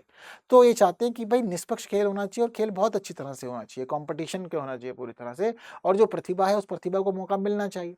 ठीक है, तो इसी वजह से ये कहते हैं कि भाई जब चीजें अच्छी होंगी तभी हम खेलों का आयोजन करेंगे, वरना हम नहीं करेंगे। तो सरकार ने कहा कि ठीक है, राष्ट्रीय और अंतर्राष्ट्रीय दोनों ही स्तरों पर खेल के लिए हम पूरे भारत को तैयार करेंगे, सभी चीजें ठीक करेंगे और सारा का सारा कार्य जो है वो बिल्कुल निचले स्तर से लेकर के शीर्ष स्तर तक किया जाएगा। तो इसलिए कहा गया है कि भाई देखो, ग्रामीण स्तर, जिला स्तर, राज्य स्तर और राष्ट्रीय स्तर, सभी स्तरों पर आप काम कीजिए, प्रतिभाओं को निखारिए, लोगों को ट्रेनिंग दीजिए, परीक्षण दीजिए, उनको पूरा माहौल दीजिए, ट्रेनिंग सेंटर्स बनाइए और साथ साथ एक अच्छा देश के अंदर सिस्टम आप तैयार कीजिए इस पूरे पूरे कार्यक्रम के लिए। बस यही इनकी चाहत यहाँ पर बनी हुई है, यहाँ पर यही सब चीजें ये चाहते हैं। तो इसी के लिए इन्होंने जारी कर दी है अपनी नेशनल स्पोर्ट्स पॉलिसी 2025। हालांकि इस नेशनल स्पोर्ट्स पॉलिसी के अंदर 5 स्तंभ हैं। तो जो 5 स्तंभ हैं इस नेशनल स्पोर्ट्स पॉलिसी के, उन 5 स्तंभों में क्या क्या शामिल है। सबसे पहला है वैश्विक मंच पर उत्कृष्टता। अब वैश्विक मंच पर उत्कृष्टता का अर्थ क्या है, तो देखिए इसका मतलब ये है कि भारत को इस प्रकार से आपको तैयार करना है निचले से ऊपरी स्तर तक, जिससे कि भारत को हम लोग अंतर्राष्ट्रीय स्तर तक लेके जा सकें, वैश्विक मंच के रूप में भारत को तैयार कर सके और अंतर्राष्ट्रीय प्रतियोगिताओं का आयोजन भारत में हो। तो उसके लिए चाहे स्किल्स की पहचान करना हो, कोचेस को तैयार करना हो, स्टेडियम तैयार करने हो, अलग अलग प्लेसेस तैयार करने हो, तो भारत के लिए आप सारे काम करने, लेकिन भारत को आपको ऐसा बनाना है कि वैश्विक मंच पर भारत की उत्कृष्टता बने खेलों के मामले में। और केवल राष्ट्रीय खेलों का आयोजन ही भारत में ना हो, बल्कि अब जो अंतर्राष्ट्रीय महत्वपूर्ण खेल होते हैं उनका आयोजन भी भारत में हो सके, जिससे भारत को ना केवल खेल के मामले में, ना केवल भारत को सॉफ्ट पावर के मामले में प्रसिद्धि मिले, बल्कि भारत को आर्थिक लाभ भी मिले। ये सारी चीजें भी हमारी सरकार सोच रही है। तो वैश्विक मंच पर उत्कृष्टता के लिए भारत को तैयार करना, ये हमारा पहला स्तंभ है। दूसरा है आर्थिक विकास के लिए खेल। तो देखो, जब कभी भी खेल होते हैं तो खेलों से हम लोग को आर्थिक लाभ भी बहुत ज्यादा होते हैं, आर्थिक स्थिति हम लोग की मजबूत होती है, बहुत सारे लोगों को रोजगार मिलता है, बहुत सारे लोग जुड़ते हैं खेलों से, चाहे आईपीएल होता हो, चाहे वर्ल्ड कप होता है, भारत में सबको पता है कि लाभ का स्थिति बहुत ज्यादा होती है इस दौरान। तो उसी के लिए कहा जा रहा है कि देखो, आर्थिक विकास के लिए खेलों की संकल्पना पूरी करना भी हम लोग चाहते हैं। तो लोगों के रोजगार सृजन हो, हम लोग पैसा कमाएं, देश हमारा खेल पर्यटन के रूप में विकसित हो, ये सारी संकल्पना इसमें रखी गई। तीसरा है सामाजिक विकास के लिए खेल। तो यहाँ पर अब सरकार का ये कहना है कि भाई समाज को भी सभी आयाम कवर करो। ऐसा नहीं है कि भाई अगर हमारे देश के अंदर हम लोग खेल करा रहे हैं तो कुछ गिने चुने वर्गों का ही प्रभुत्व बना हुआ है, कुछ गिने चुने क्षेत्र ही इसके अंदर सारे के सारे पार्टिसिपेशन कर रहे हैं और सभी चीजें कर रहे हैं। अब आप यहाँ पर ये कीजिए कि सभी को शामिल कीजिए, महिलाओं को शामिल कीजिए। अब देखो, महिलाओं ने भी बहुत बढ़ चढ़ करके पार्टिसिपेशन किया है और बहुत अच्छा दिखाया है। ठीक है, चाहे बात करें हम लोग अपने किसी भी एथलीट की, ठीक है, इतने सारे नाम है एथलीट्स में, चाहे हम लोग क्रिकेट के अंदर अब विमेंस जो टीम बन गई है उनकी बात करें, तो महिलाओं ने आगे बढ़ करके प्रतिस्पर्धा में दिखाया है कि वो भी किसी से कम नहीं है और भारत की महिलाओं ने दिखाया है कि हम भी जीत के आ सकती हैं। तो इसी वजह सरकार का ये कहना है, तो महिलाओं को शामिल करो, जनजातीय वर्गों को शामिल करो, इसके अलावा पिछड़े वर्गों को शामिल करो, जो आर्थिक रूप से पिछड़े रह गए हैं उनको शामिल करो, जो ग्रामीण परिवेश से हैं उनको शामिल करो, यानी कि जहाँ कहीं भी प्रतिभा है सभी को शामिल करो। आप उन सभी को शामिल करते हो, सामाजिक विकास देखो कि भाई खेलों के माध्यम से कैसे सामाजिक विकास हो सकता है, हम समाज के अलग अलग पहलुओं को जोड़ सकते हैं और भारत को खेलों के मामले में अच्छा बना सकते हैं। आप ये वाला काम कीजिए। तो सामाजिक विकास के लिए खेल इसका तीसरा स्तंभ है। इसके अलावा जन आंदोलन के रूप में खेल, तो ये कहा गया कि भाई जन आंदोलन के रूप में खेलों को आगे बढ़ाया जाए, लोगों को जोड़ा जाए और लोग हर स्तर पर जुड़ करके काम को संभाले। खेल खेल ना रहे बल्कि खेल जन आंदोलन बन जाए, ये वाली चाहत हमारे देश में सरकार की जो है वो तीसरे स्तंभ इसका बना हुआ है। और चौथी सरकार की चाहत ये भी बनी हुई है कि देखो, शिक्षा के साथ आप खेल का एकीकरण कीजिए। अब दरअसल बचपन से तो हम लोग ये सीखते हुए आए हैं कि भाई खेल और पढ़ाई अलग अलग रखनी है, खेल के समय खेल, पढ़ाई के समय पढ़ाई। लेकिन अब हमारी सरकार ये कह रही है कि हमारी जो राष्ट्रीय शिक्षा नीति 2020 है, उस राष्ट्रीय शिक्षा नीति 2020 में हम लोगों ने खेलों का मामला भी शामिल किया है। तो अब इसलिए हम चाहते हैं कि शिक्षा और खेल दोनों का आप एकीकरण कीजिए, जिससे कि लोगों को पढ़ते समय भी खेलों की समझ हो और खेल खेल में वो पढ़ाई भी कर जाए और खेल को एक करियर ऑप्शन के रूप में भी वही लोग चूज करें। ये सारी चीजें हम यहाँ पर सरकार ने इन सभी स्तंभों के तहत रखी है।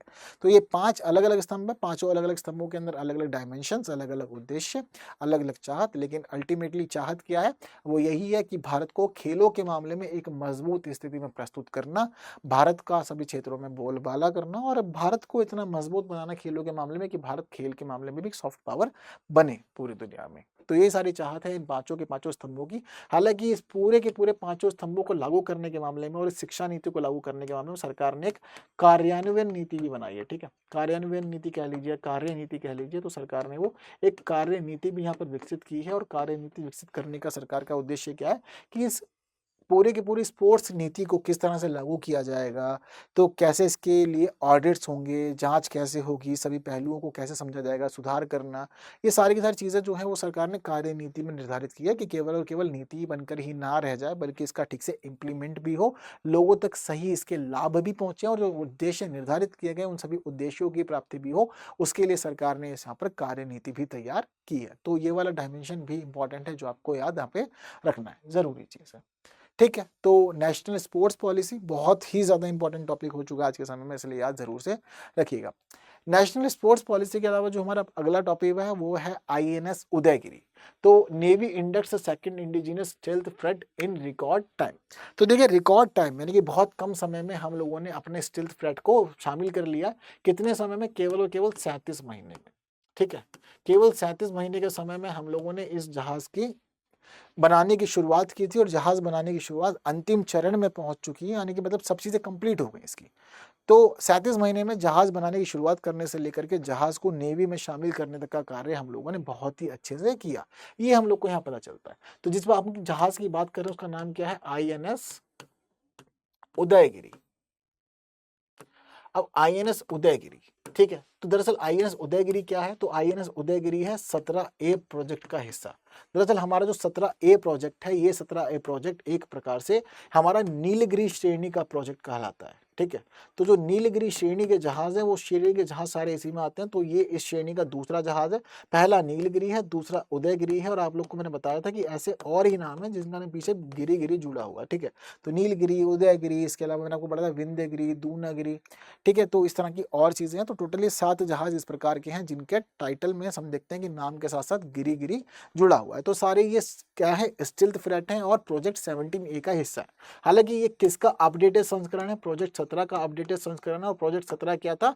प्रोजेक्ट 17 है शिवालिक श्रेणी का जहाज। ठीक है, तो प्रोजेक्ट 17 में शिवालिक श्रेणी के जहाज हुआ करते थे, तो उसी की ही अपडेटेड कहानी हम लोगों ने देखी 17A में है। और नीलगिरी, उदयगिरी, ये 2 जहाज अब तक नेवी को मिल चुके हैं। हालांकि ये भी कहा जा रहा है कि बाकी जो बचे हुए 5 जहाज है वो 5 जहाज 2026 के अंत तक हमारी नेवी को सौंप दिए जाएंगे।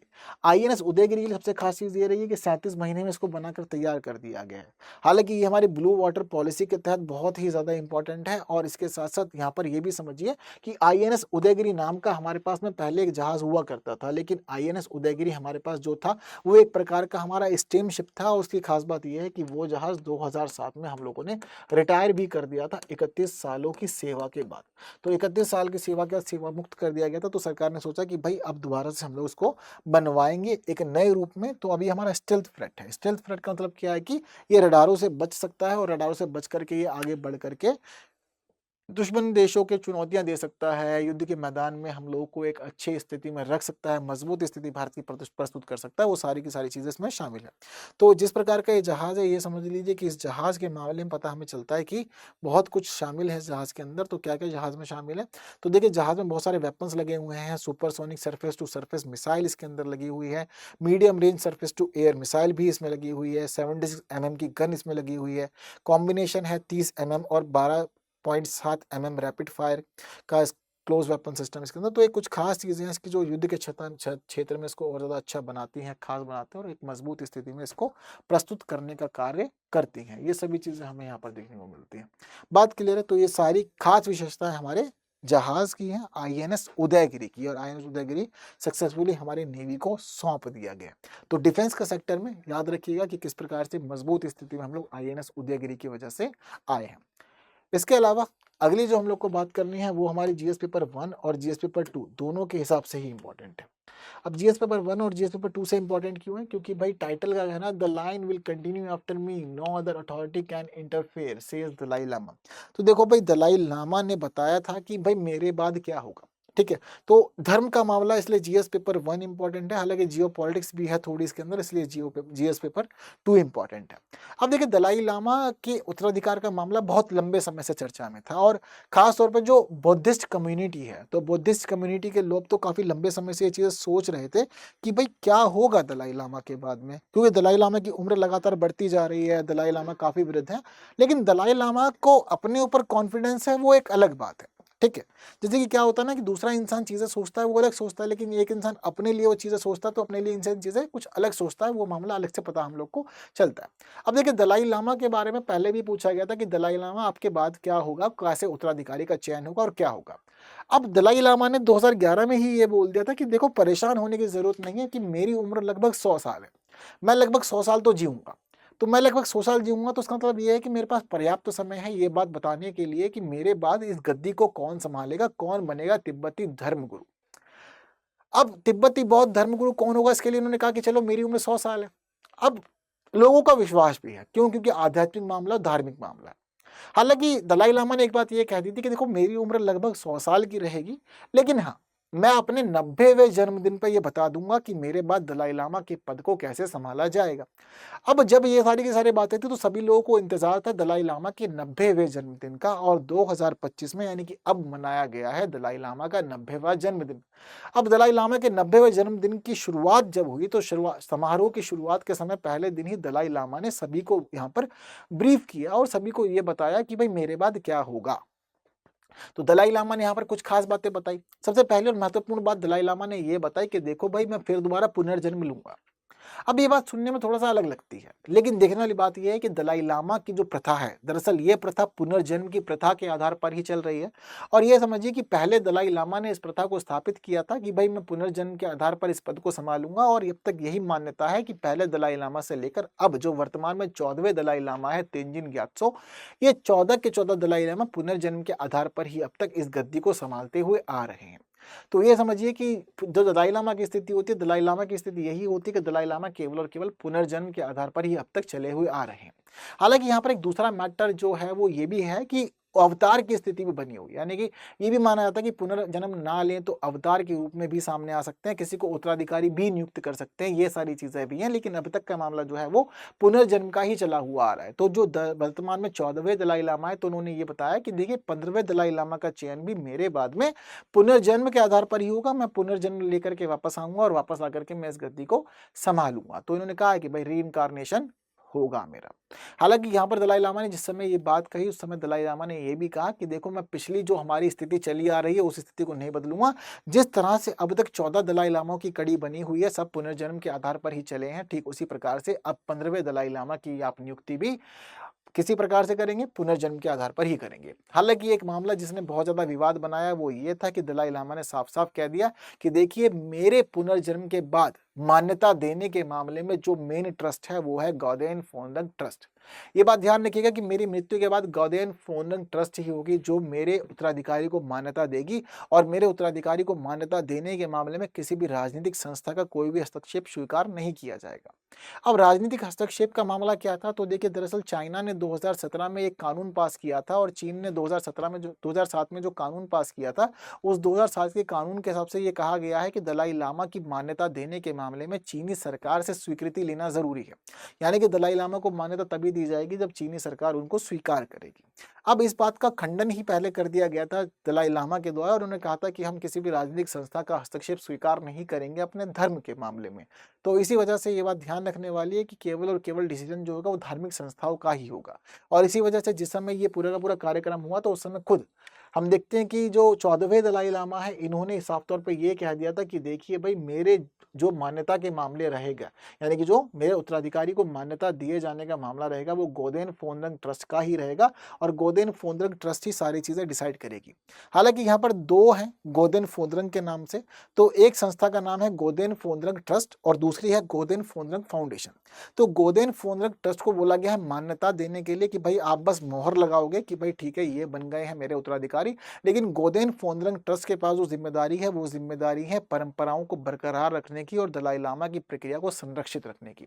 दरअसल दलाई लामा की जो ये प्रक्रिया है, अब दलाई लामा की मृत्यु के बाद एक पूरी की पूरी प्रक्रिया का पालन किया जाता है, जिसके बाद ही माना जाता है कि कौन है दलाई लामा का उत्तराधिकारी। अब देखिए, सारा का सारा काम चलता तो है पुनर्जन्म के आधार पर, लेकिन दलाई लामा के लिए माना जाता है कि दलाई लामा पुनर्जन्म लेते हैं और दलाई लामा के लिए ये भी माना जाता है कि दलाई लामा के पास विशेष शक्ति है और दलाई लामा को ये अधिकार है कि वो किस शरीर में जन्म लेना चाहते हैं और किस जगह पर जन्म लेना चाहते हैं, वो उस जगह का चयन स्वयं से करते हैं।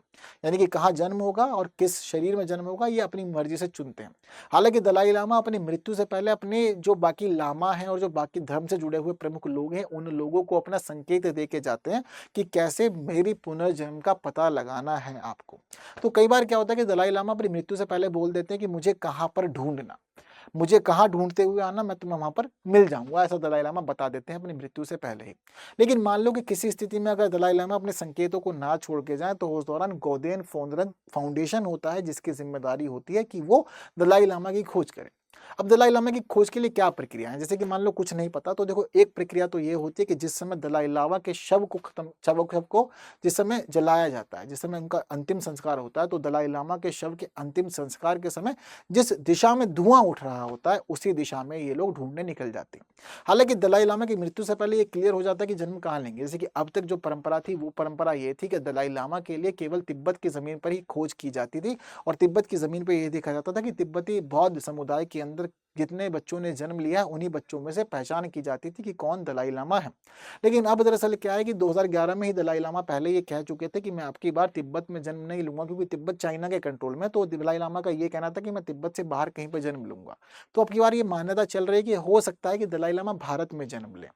ठीक है, तो पुनर्जन्म का मामला भारत का चल रहा है। और दूसरी खासियत यहाँ पर यह है कि अब जो धुआं होता है अंतिम संस्कार के बाद, उसी धुएं के अकॉर्डिंग जो पहले ही नियम बना जाता है, जिसमें सोचा जाता है कि कहाँ जन्म लिया जाएगा, उसी दिशा में फिर खोज की जाती है। जैसे कि मान लीजिए कि भारत का अगर कोई पर्टिकुलर क्षेत्र बोल दिया कि मैं भारत के इस पर्टिकुलर राज्य में या इस जगह पर जन्म लूंगा, तो मृत्यु के बाद में जिस प्रकार से धुआं आगे बढ़ेगा, ठीक उसी दिशा में ये लोग आगे बढ़ेंगे। और ये देखते हैं कि तिब्बती बौद्ध समुदाय में कितने बच्चों का जन्म हुआ है। तो तिब्बती बौद्ध समुदाय में जितने बच्चों का जन्म हुआ होता है, फिर उन बच्चों का टेस्ट लिया जाता है। बच्चों का टेस्ट कैसे होता है, तो देखो बच्चे होते हैं नवजात। अब बच्चों का टेस्ट लिया जाता है दलाई लामा की वस्तुएं रख के। तो कुछ वस्तुएं ऐसी रखी जाती हैं जो पिछले दलाई लामा की होती है और कुछ वस्तुएं वो रखी जाती हैं जो दलाई लामा से संबंधित नहीं होती। अगर बच्चा दलाई लामा से जुड़ी हुई वस्तु का चयन करता है, तो ये माना जाता है कि भाई दलाई लामा ने पुनर्जन्म इसी शरीर में लिया है। अगर वो बच्चा किसी और वस्तु को चुनता है, तो ये माना जाता है कि दलाई लामा ने इस शरीर में जन्म नहीं लिया है। तो बच्चों को परीक्षा देनी पड़ती है और बच्चों की परीक्षा के आधार पर यह चयन किया जाता है कि कौन है दलाई लामा। तो बच्चे जब सही वस्तु चुन लेते तो माना जाता है दलाई लामा यही है। हालांकि जब कभी भी एक से अधिक बच्चों में ऐसा स्थिति देखी जाती है कि 2 बच्चे 3 बच्चे सही वस्तु चुन लेते हैं, तो इस दौरान फिर एक प्रक्रिया होती है, इसको कहते हैं गोल्डन अर्थ, जिसको कलश की प्रक्रिया भी कहते हैं। अगर ज्यादा बच्चों के मामले में स्थिति फंसती है, तो फिर उस दौरान पर्चियां डाल दी जाती है कलश में, और जिस बच्चे के नाम की पर्ची निकलती है, वही मान लिया जाता है कि इनके शरीर में ही दलाई लामा है। हालांकि मान लो कई बार ऐसी दिक्कतें भी आती हैं कि धुएं उठने की दिशा में दलाई लामा की अगर खोज की जाती है, तो दलाई लामा नहीं मिलते। तो इस दौरान एक दूसरी प्रक्रिया का पालन किया जाता है, और दूसरी प्रक्रिया होती है, उसमें यह माना जाता है कि लामा जो होते हैं, उन लामाओं को सपने आते हैं और लामाओं को सपने में पता चलता है कि कहाँ पर दलाई लामा ने जन्म लिया है। हालांकि इसके अलावा तिब्बत की एक झील है, ठीक है, तो जो तिब्बत की एक झील है, वो माना जाता है कि तिब्बत की जो झील है, उस झील की देवी ने पहले दलाई लामा गौनविंद ध्रुव को यह वादा किया था कि मैं आपकी पुनर्जन्म के आधार पर दलाई लामा की प्रक्रिया का संरक्षण करूंगी। तो इसी वजह से यह माना जाता है कि उस प्रक्रिया के संरक्षण के लिए झील की देवी ने वादा किया था। अब जब कभी भी लामाओं को संकेत नहीं मिलते, तो लामा झील के पास जाते हैं। जब वो झील के पास जाते हैं, तो झील के पास जाकर उन्हें संकेत मिल जाते हैं, और उसके बाद फिर वो दलाई लामा को ढूंढ लेते हैं और फिर वो इस पद पर नियुक्त कर देते हैं। हालांकि जब कभी भी किसी भी बच्चे को दलाई लामा के रूप में नियुक्त किया था, तो सारे बाकी जो और लामा और जो धर्म गुरु हैं, वो बाकी बाकी लोग मिल करके फिर शिक्षा देते हैं और बच्चे को धर्म के लिए तैयार करते हैं ताकि वो पूरे धर्म के कल्याण का कार्य कर सके और मार्गदर्शन कर सके। तो इस प्रकार की चीजें होती हैं दलाई लामा के जीवन से जुड़ी हुई और यही कहानी है दलाई लामा के पुनर्जन्म के बाद मान्यता की। तो ये पूरी की पूरी प्रक्रिया तिब्बती बौद्ध धर्म से जुड़े हुए लोगों के लिए एक पवित्र प्रक्रिया है। तिब्बती बौद्ध धर्म के मामले में जो दलाई लामा होते हैं वो सबसे प्रमुख धर्म गुरु भी होते हैं, सभी चीज़ें वो ही संभालते हैं। तो फिलहाल काफ़ी विवाद चल रहा है क्योंकि अब यहाँ दलाई लामा ने कह दिया है कि भाई कोई राजनीतिक संस्था का हस्तक्षेप नहीं होगा। चाइना कहता है कि मुझसे मान्यता लेना ज़रूरी है। अब इसी वजह से चाइना की तरफ से अलग अलग स्टेटमेंट आ रही है और चाइना का कहना है कि भाई मेरे से परमिशन तो लेनी पड़ेगी। हालांकि भारत और चीन के बीच में विवाद का एक बड़ा विषय दलाई लामा ही बने हुए हैं क्योंकि भारत ने संरक्षण दिया हुआ है। जिस समय 1949 में चीन में तख्ता पलट हुआ था, माओ की सरकार आई थी, तो माओ ने 1949 में ही तिब्बत पे हमला कर दिया था ताकि तिब्बत को वो अपने नियंत्रण में ले सके। और दरअसल हम ये देखते हैं कि 13वें दलाई लामा ने 1912 में चीन के कब्जे से तिब्बत को आज़ाद घोषित कर दिया था। तो 1949 में जब माओ ने हमला किया तो उस दौरान तिब्बत के लोग हार गए, लेकिन दलाई लामा ने अपनी जान बचाने के लिए भारत में शरण ली और तब से वो अब तक भारत में ही रह रहे हैं। वो आज भी भारत में ही रह रहे हैं। तो इसी वजह से चीज़ें जो है वो भारत और चीन के बीच में संबंधों को भी खराब कर रही है और साथ साथ हमें ये भी पता चलता है कि चीज़ें किस प्रकार से चाइना के कंट्रोल में चली गई है वापस से तिब्बत की। ठीक है। हालांकि ये देखा गया है कि प्राचीन प्रथा ये भी चली आ रही थी कि तिब्बत के मतलब जो धर्म गुरु हैं, तो जो दलाई लामा है, दलाई लामा को मान्यता देने के मामले में चीनी सरकार की बड़ी भूमिका रही है और चीन का शासन मान्यता दिया करता था पहले। जैसे कि 11वें दलाई लामा के बारे में कहा जाता है कि जिस समय 11वें दलाई लामा को मान्यता दी गई थी उस दौरान चीन की प्रशासन ने उस बच्चे के परिवार को हिरासत में ले लिया था और बाद में पता नहीं चला कि वो परिवार कहाँ चला गया। तो ये है पूरी की पूरी कहानी दलाई लामा के रीइंकार्नेशन की। तो अब सभी चीज़ें इनकी मृत्यु के बाद होंगी तो कैसी होंगी इन्होंने कंप्लीटली अनाउंस कर दी है। अब यही प्रक्रिया होगी, पुनर्जन्म के आधार पर ही सब लोग आगे बढ़ेंगे और अगले दलाई लामा का चयन करेंगे। तो 100 साल की उम्र इन्होंने बताई है, तो ये समझिए कि लगभग 10 साल की उम्र इनकी और होगी। और अभी भी ये देखा गया है कि दलाई लामा 19 वर्ष की उम्र में भी बिल्कुल स्वस्थ हैं, उन्होंने स्वीकार भी किया और बाकी जो डॉक्टर्स वगैरह वो सब भी मानते हैं कि अभी उनकी स्थिति बहुत ही स्वस्थ बनी हुई है। ठीक है, बातें क्लियर है सारी की सारी, तो देखेंगे बाकी आगे होगा क्या। लेकिन दलाई लामा से जुड़ी हुई जो महत्वपूर्ण बातें आप लोग को पता होनी चाहिए वो सारी महत्वपूर्ण बातें यही हैं। ठीक है, तो बढ़े आगे, आगे बढ़ के अगली न्यूज़ देखते हैं हमारी। तो अगली जो हमारी न्यूज़ है वो न्यूज़ है हमारी जीएस पेपर 3 की। अब देखिए ये न्यूज़ क्यों आई थी। तो देखिए आप लोग को मैंने बताया था कि आजकल एक बड़ी दिक्कत हमारे देश में क्या चल रही है, वो चल रही है कोविड के बाद युवाओं में अचानक से मौत का बढ़ जाना। दरअसल हम लोगों ने एक चीज़ ये नोटिस की कि कोविड के बाद हमारे देश में युवाओं की मौतों का आंकड़ा अचानक से बढ़ा है और काफ़ी बड़ी संख्या में युवाओं की डेथ हो रही है। और ज़्यादातर जो डेथ हो रही हैं उन डेथ के मामले में जो हम लोग केसेस देख रहे हैं वो किससे जुड़े हुए हैं, हार्ट अटैक से जुड़े हुए हैं। यानी कि युवाओं को हार्ट अटैक ज़्यादा आ रहे हैं और ज़्यादा हार्ट अटैक के बाद मृत्यु हो जा रही है। अब बहुत लंबे समय से सब लोग यही क्लेम कर रहे थे कि जो मृत्यु हो रही है उस मृत्यु के पीछे जिम्मेदार है कोविड वैक्सीन्स लगने के बाद शरीर की संरचना बदल गई है और ये हमारे शरीर को दिक्कतें दे रही हैं और हार्ट अटैक ज़्यादा आ रहे हैं। अब इसी मामले में चीज़ों की सत्यता की परख के लिए, यानी कि क्या ये बातें सही हैं या ये बातें गलत हैं, इन मामलों में क्या हुआ कि हमारा आईसीएमआर और एम्स सामने आए। अब हमारे आईसीएमआर और एम्स यानी कि इन दोनों ने अलग-अलग स्तरों पर अपनी-अपनी 2 अलग-अलग स्टडी की। ठीक है, 2 अलग-अलग स्टडी की। तो पहली जो स्टडी है वो किसने की है, आईसीएमआर ने की है। ठीक है, आईसीएमआर क्या है हमारा, Indian council of medical research. तो आईसीएमआर ने स्टडी की और किसकी मदद से की, एनसीडीसी की मदद से, जो national centre for disease control है। तो इन्होंने स्टडी की और स्टडी करते हुए ये देखा कि जो 18 से 45 वर्ष की उम्र के लोग हैं जिनकी मौत हुई है कोविड के बाद। ठीक है, कोविड के बाद मतलब इन्होंने डाटा ये चेक किया कि भाई जिनकी डेथ अक्टूबर 2021 से मार्च 2023 के बीच में हुई है, उन लोगों का डाटा कलेक्ट किया और उन लोगों का डाटा कलेक्ट करके उन्होंने पूरी की पूरी स्टडी की अपनी कि भाई इनकी मौत के पीछे का क्या रीज़न है, क्या कोविड वैक्सीन ही रीज़न है या कुछ और। तो इनके पूरी की पूरी स्टडी में उन्होंने एक कंक्लूजन निकाला कि देखिए ऐसा कुछ भी नहीं है कि कोविड का कोई रोल है, बिना ऐसे कोई ज़रूरत नहीं है। लेकिन हाँ, लोगों में ये देखा गया कि मृत्यु का मामला बढ़ा और ज़्यादातर मामलों में क्या निकल के सामने आया रीज़न, वो था इनका हार्ट अटैक। तो यही माना गया कि देखिए हार्ट अटैक जिसको कहा जा सकता है सीधे तौर पर मायोकार्डियल इन्फेक्शन, तो इनका ये कहना है कि मायोकार्डियल इन्फेक्शन जो उसको हम लोग हार्ट अटैक भी कहते हैं, इसकी वजह से ही लोगों की मृत्यु हुई है और इसी वजह से सारी चीज़ें जो हैं वो उनकी गड़बड़ा गई।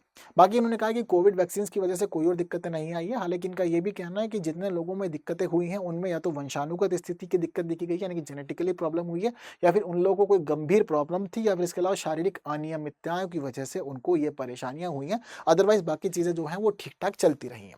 इसके अलावा जो दूसरी स्टडी हुई है वो दूसरी स्टडी किसने की है, वो एम्स ने की है, और एम्स की स्टडी में इसको मदद की है ICMR ने। तो ये जो स्टडी है ये स्टडी भी इसी प्रकार की ही है। तो इसी स्टडी में भी ये पाया गया कि जो डेथ्स हो रही हैं उन डेथ्स के अंदर कोविड वैक्सीन का कोई रोल नहीं है, शारीरिक दिक्कतों की वजह से ही लोगों को ये समस्याएं आ रही हैं और उसी की वजह से इनकी मृत्यु हो रही है।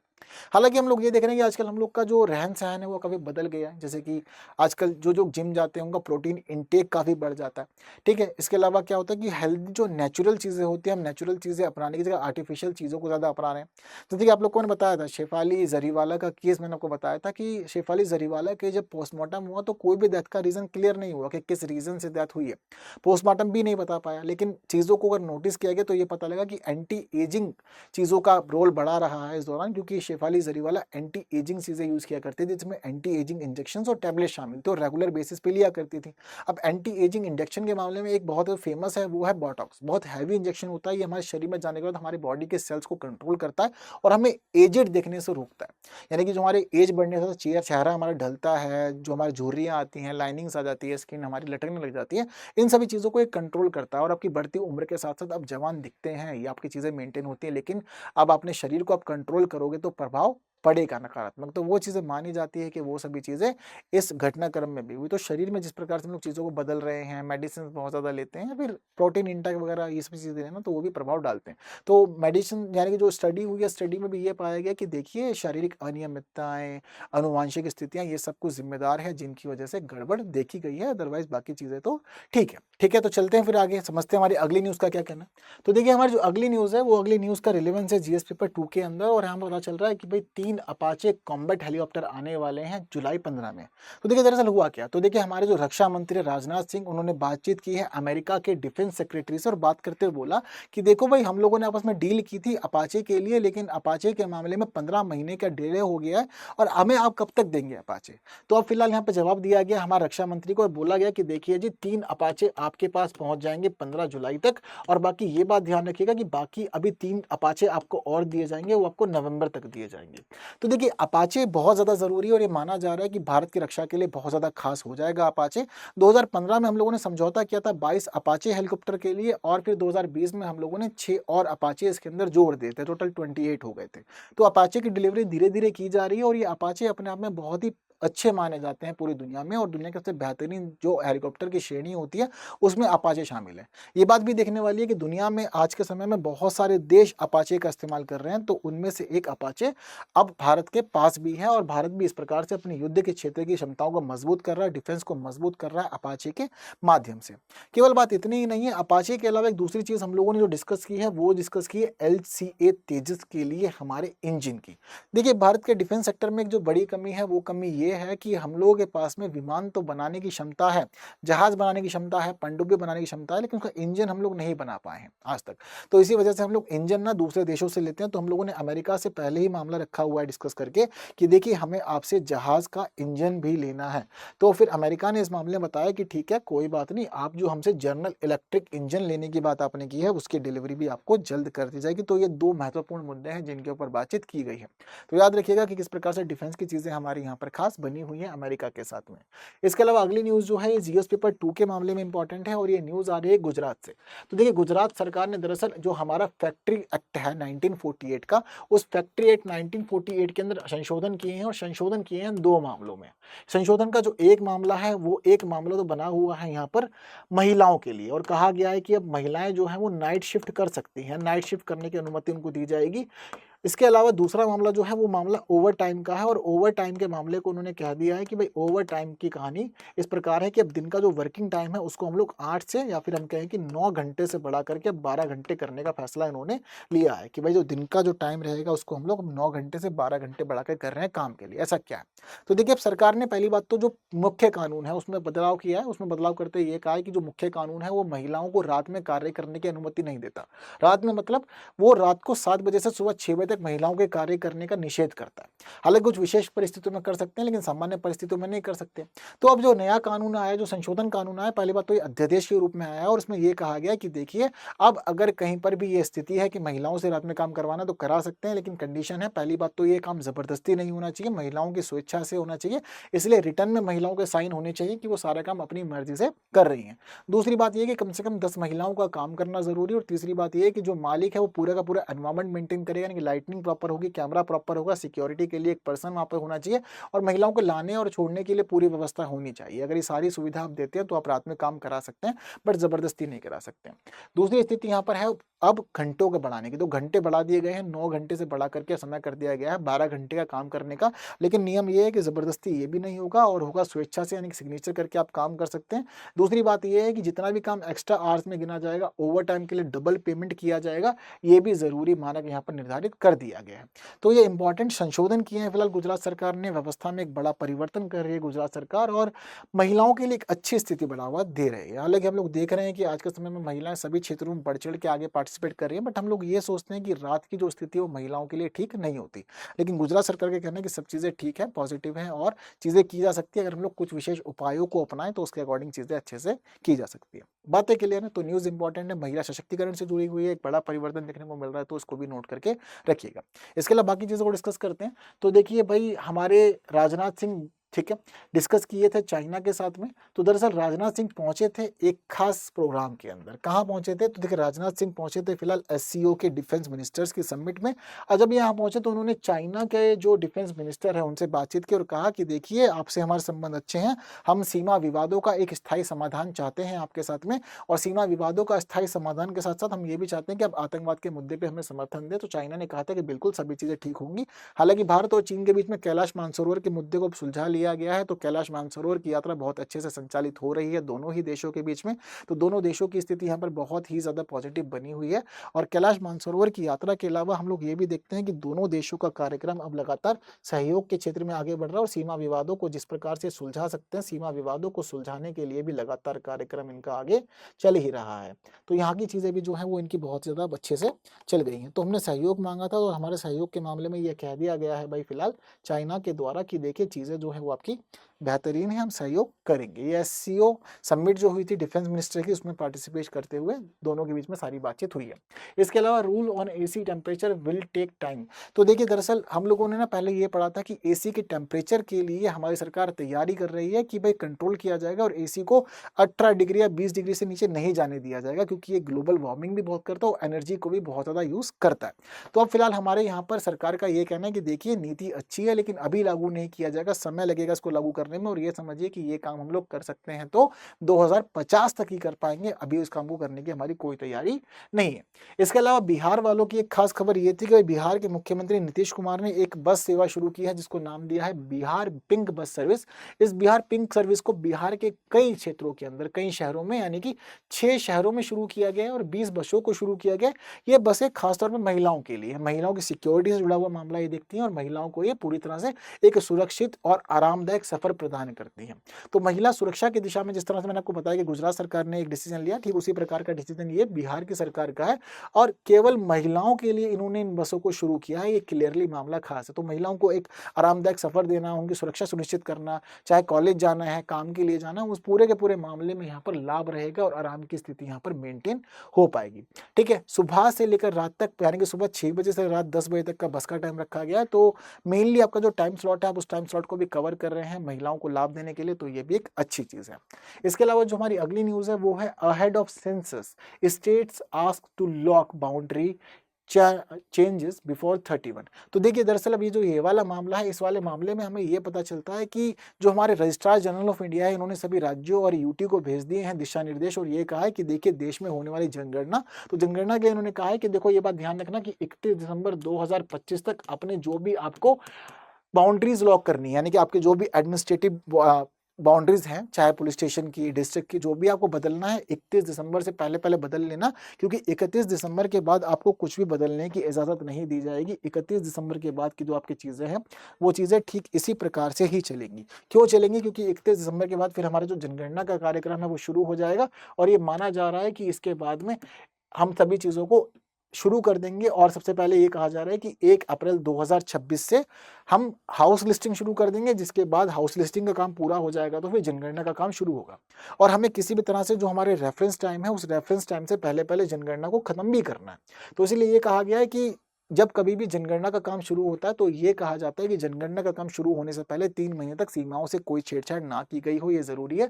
तो इसलिए 31 दिसंबर 2025 तक का लास्ट टाइम दे दिया गया है सभी को कि भाई आपको अपनी सीमाओं को स्थिर कर लेना है। इसके अलावा अगली न्यूज़ है केरल की। तो मैं आपको बताया था कि केरल सरकार में मानव और मतलब केरल राज्य के अंदर मानव वन्यजीव संघर्ष की स्थिति बड़ी गंभीर हो गई है। तो पहले हम लोगों ने पढ़ा था कि सरकार का कहना था कि बोडो को मारेंगे, लेकिन अब एक नया मामला है बोनेट मकाक का। तो ये बोनेट मकाक है, ये बंदर होते हैं और ये बंदर आसपास किसानों को जाकर परेशान कर रहे हैं, उनकी फसलों को नुकसान पहुंचा रहे हैं। तो फिलहाल केरल सरकार ने डिसीजन लिया है कि बोनेट मकाक की नसबंदी की जाएगी ताकि इनकी संख्या ना बढ़े और ये किसानों की फसलों को नुकसान ना पहुंचा पाए। और इसी वजह से केरल सरकार ने एक 10 पॉइंट प्रोग्राम तैयार किया है वन्य जीवों को टक्कल करने के लिए, जिसमें शामिल है इनका मिशन बोनेट मकाक, जिसमें बंदरों की नसबंदी का निर्णय इन्होंने लिया है। इसके अलावा हमारी जो अगली न्यूज़ है वो है भाई लद्दाख के 52 गांव जो एलएसी और एलओसी से जुड़े हुए हैं, इनको रिजर्व्ड एरिया अनाउंस कर दिया गया और इस एरिया में रहने वाले जितने भी लोग हैं उनको सरकारी नौकरी और बाकी क्षेत्रों में लाभ दिया जाएगा। स्पेशल आरक्षण की सुविधा इन लोगों के लिए सुरक्षित की जाएगी। ये जो क्षेत्र है थोड़ा संवेदनशील क्षेत्र है क्योंकि सीमा से जुड़े हुए हैं और पाकिस्तान और चाइना दोनों ही सीमाओं पर हम लोग देखते हैं कि हमारे तनाव बढ़े हुए हैं। इसके अलावा मानसून सेशन को लेकर के भाई एक नया शेड्यूल आया। पहले दरअसल हम लोग ये देख रहे थे कि सॉरी, दरअसल मानसून का ये मामला ये रहा है कि मानसून इस बार भारत में थोड़ा जल्दी आ गया है। ठीक है, तो हम लोग ये देख रहे थे कि भाई मानसून का भारत में आगमन ही जल्दी हुआ था, लगभग 8 दिन पहले मानसून का आगमन जल्दी हो गया था भारत में। और अब दूसरी जो मामला है वो ये है कि मानसून ने पूरे देश को भी बहुत जल्दी कवर कर लिया। Monsoon covers entire country 9 days ahead of schedule. तो जो निर्धारित शेड्यूल है वो ये माना जाता है कि मानसून पूरे देश में पहुंचता है लगभग 8 जुलाई तक, लेकिन अब की बार ये देखा गया कि 30 जून और 1 जुलाई पे ही भारत में पूरे देश में कवर कर लिया गया है मानसून के द्वारा।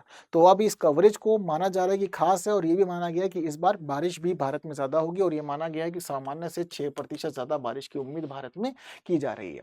इसके अलावा police resorts to lathi charge on tribal villages in Jharkhand on Hul Diwas. तो देखिए भाई झारखंड में हूल दिवस मनाने की तैयारी चल रही थी संथाल समूह के द्वारा, लेकिन संथाल जनजाति के समूह के लोग इकट्ठे तो हुए लेकिन हूल दिवस मना नहीं पाए। माना जा रहा है कि भाई यहाँ पर पहले प्रशासन ने अनुमति नहीं दी थी, उन्होंने मंच लगा लिया, बाद में उस मंच को तोड़फोड़ किया गया और जब लोग नहीं जा रहे थे तो पुलिस ने लाठीचार्ज किया और गैस के गोले भी यहाँ छोड़े। देखने वाली बात यह है कि हूल दिवस हर साल उसी दिन मनाया जाता है जिस दिन 1857 में संथाल विद्रोह किया गया था। तो संथाल विद्रोह के तहत ये पूरा का पूरा दिन होता है। ये सिद्धू कान्हू चांद भैरव उन लोगों से ही जुड़ा होता है जिन्होंने इस विद्रोह का नेतृत्व किया था। लेकिन जिस प्रकार से सरकार इन मामले में यानी कि प्रशासन जो है स्थानीय रोक-टोक कर रहा है, यहाँ पता चलता है कि जनजातियों को आज भी बहुत अधिक संघर्ष करना पड़ रहा है।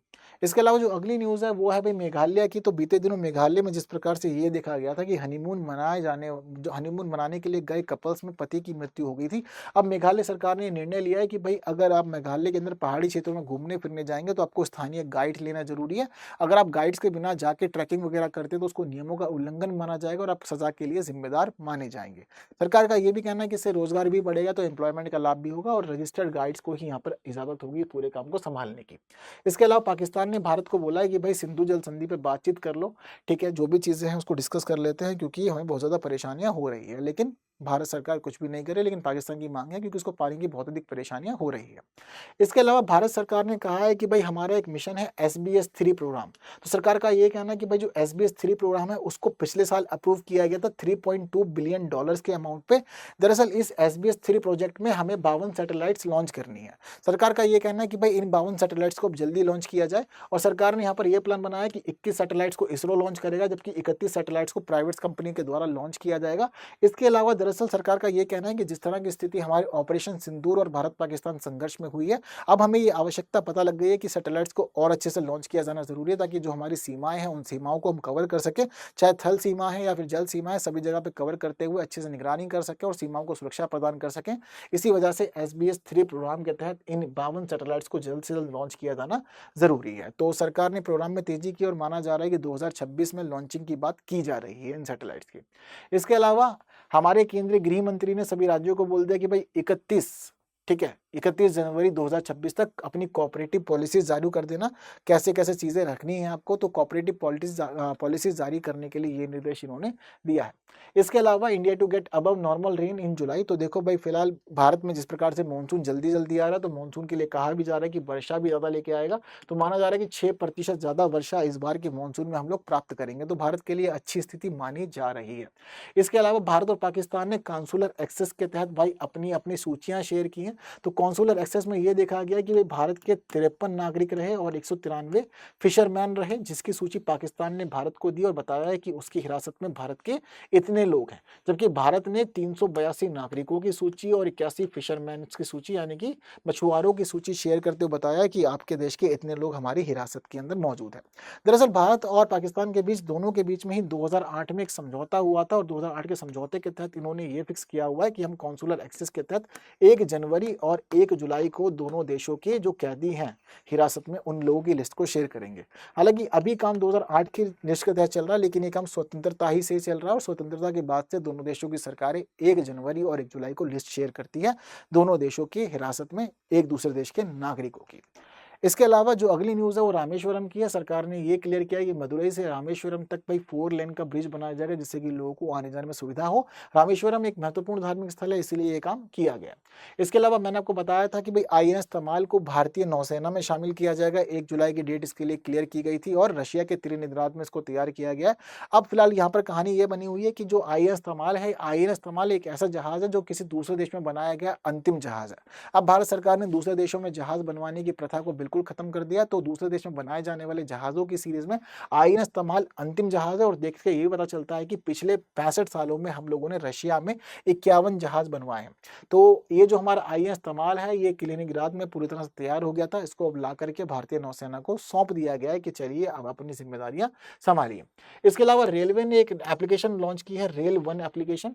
इस रेल वन एप्लीकेशन को लॉन्च करते हुए रेलवे का कहना है कि देखिए आपको सारी सुविधाएं इस पर मिल जाएगी, कुली बुकिंग करनी हो, टैक्सी बुकिंग करनी हो, इसके अलावा आपको अनरिजर्व टिकट बुकिंग करनी हो, केटरिंग का मामला देखना हो, ये सारे के सारे मामले आपको इसमें मिल जाएंगे। इसके अलावा आपको अगर अनरिजर्व टिकट बुक करनी हो तो यहाँ पे मिल जाएगी, और आपको प्लेटफॉर्म टिकट करनी हो वो भी यहाँ मिल जाएगी, और 3% का डिस्काउंट भी आपको यहाँ पर मिल जाएगा। तो एक जो यूनाइटेड कॉम्प्रहेंसिव एप्लीकेशन की डिमांड लंबे समय से हो रही थी रेलवे के तहत, क्योंकि रेलवे के बहुत सारे एप्लीकेशंस हो गए थे, तो उन सभी मामलों में ये रेल वन एप्लीकेशन सभी के लिए बेस्ट है और अल्टीमेटली सभी चीज़ों के लिए लाभदायक भी हो जाएगा। इसके अलावा दूसरी खास चीज़ यहाँ पर यह भी है कि रेल वन एप्लीकेशन के आने के बाद ये कहा गया है कि जो रिजर्व टिकट का सिस्टम IRCTC की वेबसाइट पर होता था वो वहीं पर ही जारी रहेगा, उसमें कोई भी परिवर्तन नहीं होगा। इसके अलावा मानसून सेशन में परिवर्तन कर दिया गया है। मानसून का सेशन पहले 21 जुलाई से 12 अगस्त तक होना था, लेकिन सरकार ने टाइम बढ़ा दिया है और ये कह दिया है कि अब मानसून का सेशन चलेगा 21 जुलाई से 21 अगस्त तक। तो पूरा का पूरा टाइम 21 जुलाई से 21 अगस्त तक का रहेगा मानसून के सेशन का। इसके अलावा एक दूसरी खास चीज़ यहाँ पर जो सरकार ने कही है वो ये कही है कि 13, 14 और 15 ये 3 अगस्त की डेट ऐसी होंगी जिसमें मानसून का सेशन नहीं चलेगा। इसके अलावा ईरान ने भाई अब अपने संबंध खत्म कर दिए IAEA से। पहले IAEA जाकर के जांच किया करता था, निगरानी किया करता था और देखता था कि कैसे परमाणु कार्यक्रम आगे बढ़ रहा है ईरान का, और क्या वो एक परमाणु हथियार तो नहीं बना रहा है। लेकिन अब स्थिति यहाँ बदल गई है और स्थिति इस प्रकार से बदल गई है कि ईरान के ऊपर इजराइल और अमेरिका के हमले के बाद उसने साफ कह दिया कि हम IAEA से संबंध तोड़ रहे हैं। अब अगर इसको हमारे यहाँ पर जांच करनी होगी हमारे संयंत्रों की, तो परमाणु संयंत्रों की जांच के लिए हमारी नेशनल सिक्योरिटी काउंसिल से परमिशन लेनी होगी और कैमरे के तहत इसको हम जांच की इजाजत अब नहीं देंगे। ये नया परिवर्तन किया गया। इसके अलावा जस्टिस यशवंत वर्मा को हटाने के लिए केंद्र सरकार अब जन समर्थन जुटाने यानी कि पार्टियों का समर्थन लेने में आगे बढ़ रही है और ये माना जा रहा है कि एक प्रस्ताव तैयार करने वाली है सरकार, और प्रस्ताव को तैयार करने के बाद सरकार अब सभी पे हस्ताक्षर भी करवाएगी। क्यों? क्योंकि राज्यसभा में पेश किया जाएगा तो 50 समर्थक होने जरूरी हैं, और वहीं अगर लोकसभा में इसको पेश किया जाएगा तो 100 लोगों के हस्ताक्षर होना जरूरी है। वहीं जब ये प्रस्ताव पेश होगा तो प्रस्ताव पेश होने के बाद एक कमेटी बना के जांच भी की जाएगी, और इसके साथ साथ इसमें एक मामला ये भी शामिल है कि इसको विशेष बहुमत से पारित होना जरूरी है, तभी यशवंत वर्मा को अपना पद छोड़ना पड़ेगा। तो यशवंत वर्मा के घर पे चले हुए नोट मिले थे दिल्ली में, ये देखा गया था, जिसका मामला काफी गंभीर हो गया था। अगली न्यूज़ जो है वो स्टूडेंट वीजाज की है। मैंने आपको कई बार बताया कि अमेरिका ने अब स्टूडेंट वीजा के लिए नियम बदल दिया है, तो भारत के जितने भी स्टूडेंट्स हैं उन सभी के लिए अमेरिका की एम्बेसी ने ऑर्डर जारी करते हुए कहा है कि सभी जितने भी लोग वीजा लेना चाहते हैं अपने सोशल मीडिया अकाउंट्स को पब्लिक कर दीजिए, ताकि सोशल मीडिया अकाउंट्स को पब्लिक कर दे तो इसके बाद आपकी जांच हो सके और देखा जा सके कि आप राष्ट्रीय सुरक्षा के लिए खतरा तो नहीं बने हुए हैं अमेरिका की। तो इस मामले में ये पहलू जुड़ा है। इसके अलावा भारत में अब काम शुरू हो चुका है जनगणना 2037 के लिए, क्योंकि भाई डीसीओ कॉन्फ्रेंस हुई है। और डीसीओ कॉन्फ्रेंस क्या होती है? ये कॉन्फ्रेंस होती है डायरेक्टर ऑफ सेंसस ऑपरेशंस की। तो इस दौरान इनको बताया गया कि भाई क्या क्या होने वाला है, कैसे कैसे प्रश्न रहेंगे, और एक एक्सरसाइज जो होनी चाहिए सेंसस के लिए, वो एक्सरसाइज शुरू होगी। उस एक्सरसाइज के बाद सारी चीजें होंगी। तो कार्यक्रम शुरू हो गया। इसके अलावा एक विवाद है, सुप्रीम कोर्ट ने मना किया है कि भाई आईपीएस की नियुक्ति नहीं होगी। जो हमारी सीएपीएफ के पद हैं, बड़े पद, उन पे पहले हम देखते थे कि भाई सरकार सीएपीएफ के बड़े पद यानी कि आईजी डीआईजी के ऊपर नियुक्ति करती थी आईपीएस से। सरकार का ये कहना है कि जो हमारे सीएपीएफ के ही ऑफिसर्स हैं इनको प्रमोशन दिया जाए, आईपीएस की नियुक्ति यहाँ पर ना किए जाए, बेहतर होगा। चलिए इसी के बाद बात कर लेते हैं हम लोग हमारे पीटीआई फाउंडेशन बैच की। तो फिलहाल 3 बैच चल रहे हैं। एक 2026 का बैच चल रहा है, एक 2027 का बैच चल रहा है, एक 2028 का बैच चल रहा है। तो 3 बैच चल रहे हैं और 3 भाषाओं में चल रहे हैं, इंग्लिश, हिंदी और इंग्लिश। तो आप लोग इन बैचेस को अवेल कर सकते हैं। 1000 से अधिक घंटे की कक्षाएं आपको यहाँ पर मिल जाती है। इसके अलावा आपको इन बैचेस में मिलते हैं 1-to-1 मेंटरशिप की सुविधा, जहाँ आपको सभी प्रश्नों का समाधान मिल जाता है। इसके साथ ही आपको यहाँ पर मिलती है टेस्ट सीरीज, प्रिंटेड और हैंड रिटन नोट्स, और इसके अलावा जो मंथली टॉप टेस्ट परफॉर्मर होता है उसको 11,000 का प्राइस दिया जाता है। और अगर आप प्रीलिम्स क्लियर करते हैं तो ऐसी कंडीशन में आपकी पूरी फीस वापस की जाती है। तो आपको इस बैच में मिल रहा है बेस्ट डिस्काउंट, और डिस्काउंट मिल रहा है KL लाइव कोड यूज करके। KL लाइव कोड कीजिए यूज, बेस्ट डिस्काउंट लीजिए। प्राइस स्टार्ट हो रहा है 9,999 से, और ऑफर वैलिड है 7 जुलाई तक के लिए, क्योंकि 7 जुलाई से सुबह 8 बजे शुरू हो रहा है एक नया बैच। तो एनरोल कीजिए अपनी तैयारी को अच्छा बनाने के लिए। और मेरे साथ आप कहाँ जुड़ सकते हैं? टेलीग्राम, इंस्टाग्राम, फेसबुक और एक्स, ये वो सभी जगह हैं जहां आप मेरे साथ जुड़ सकते हैं। तो जल्दी से मेरे साथ जुड़िए, अपनी चीज़ों को शेयर कर सकते हैं, पूछ सकते हैं, और आप QR कोड को स्कैन करके पहुंच सकते हैं टेलीग्राम चैनल पर, जहाँ आपको फाइल शेयर की जाती है। तो इसके अलावा आप सर्च भी कर सकते हैं UPSC विद कुणाल कोटिया, तो भी आप टेलीग्राम चैनल पर पहुंच जाएंगे। तो बस आज अपने इस रिवीजन प्रोग्राम में इतना ही। सब कुछ महत्वपूर्ण विषय जो डिस्कस करने तो सब कुछ डिस्कस कर लिए गए हैं। उम्मीद करते हैं रिवीजन प्रोग्राम आपके लिए हेल्पफुल रहा होगा। बाकी अपने रिव्यूज कमेंट में जरूर बताएं। तो फिलहाल इस वीडियो को शेयर कीजिए। जिन्होंने लाइक नहीं किया, लाइक के बिना कोई नहीं जाएगा। आज के लिए दीजिए मुझे विदा। Thank you so much. जय हिंद। हिंदी में यूपीएससी की तैयारी से संबंधित प्रोग्राम्स को देखने के लिए सब्सक्राइब करें स्टडी IQ IAS हिंदी।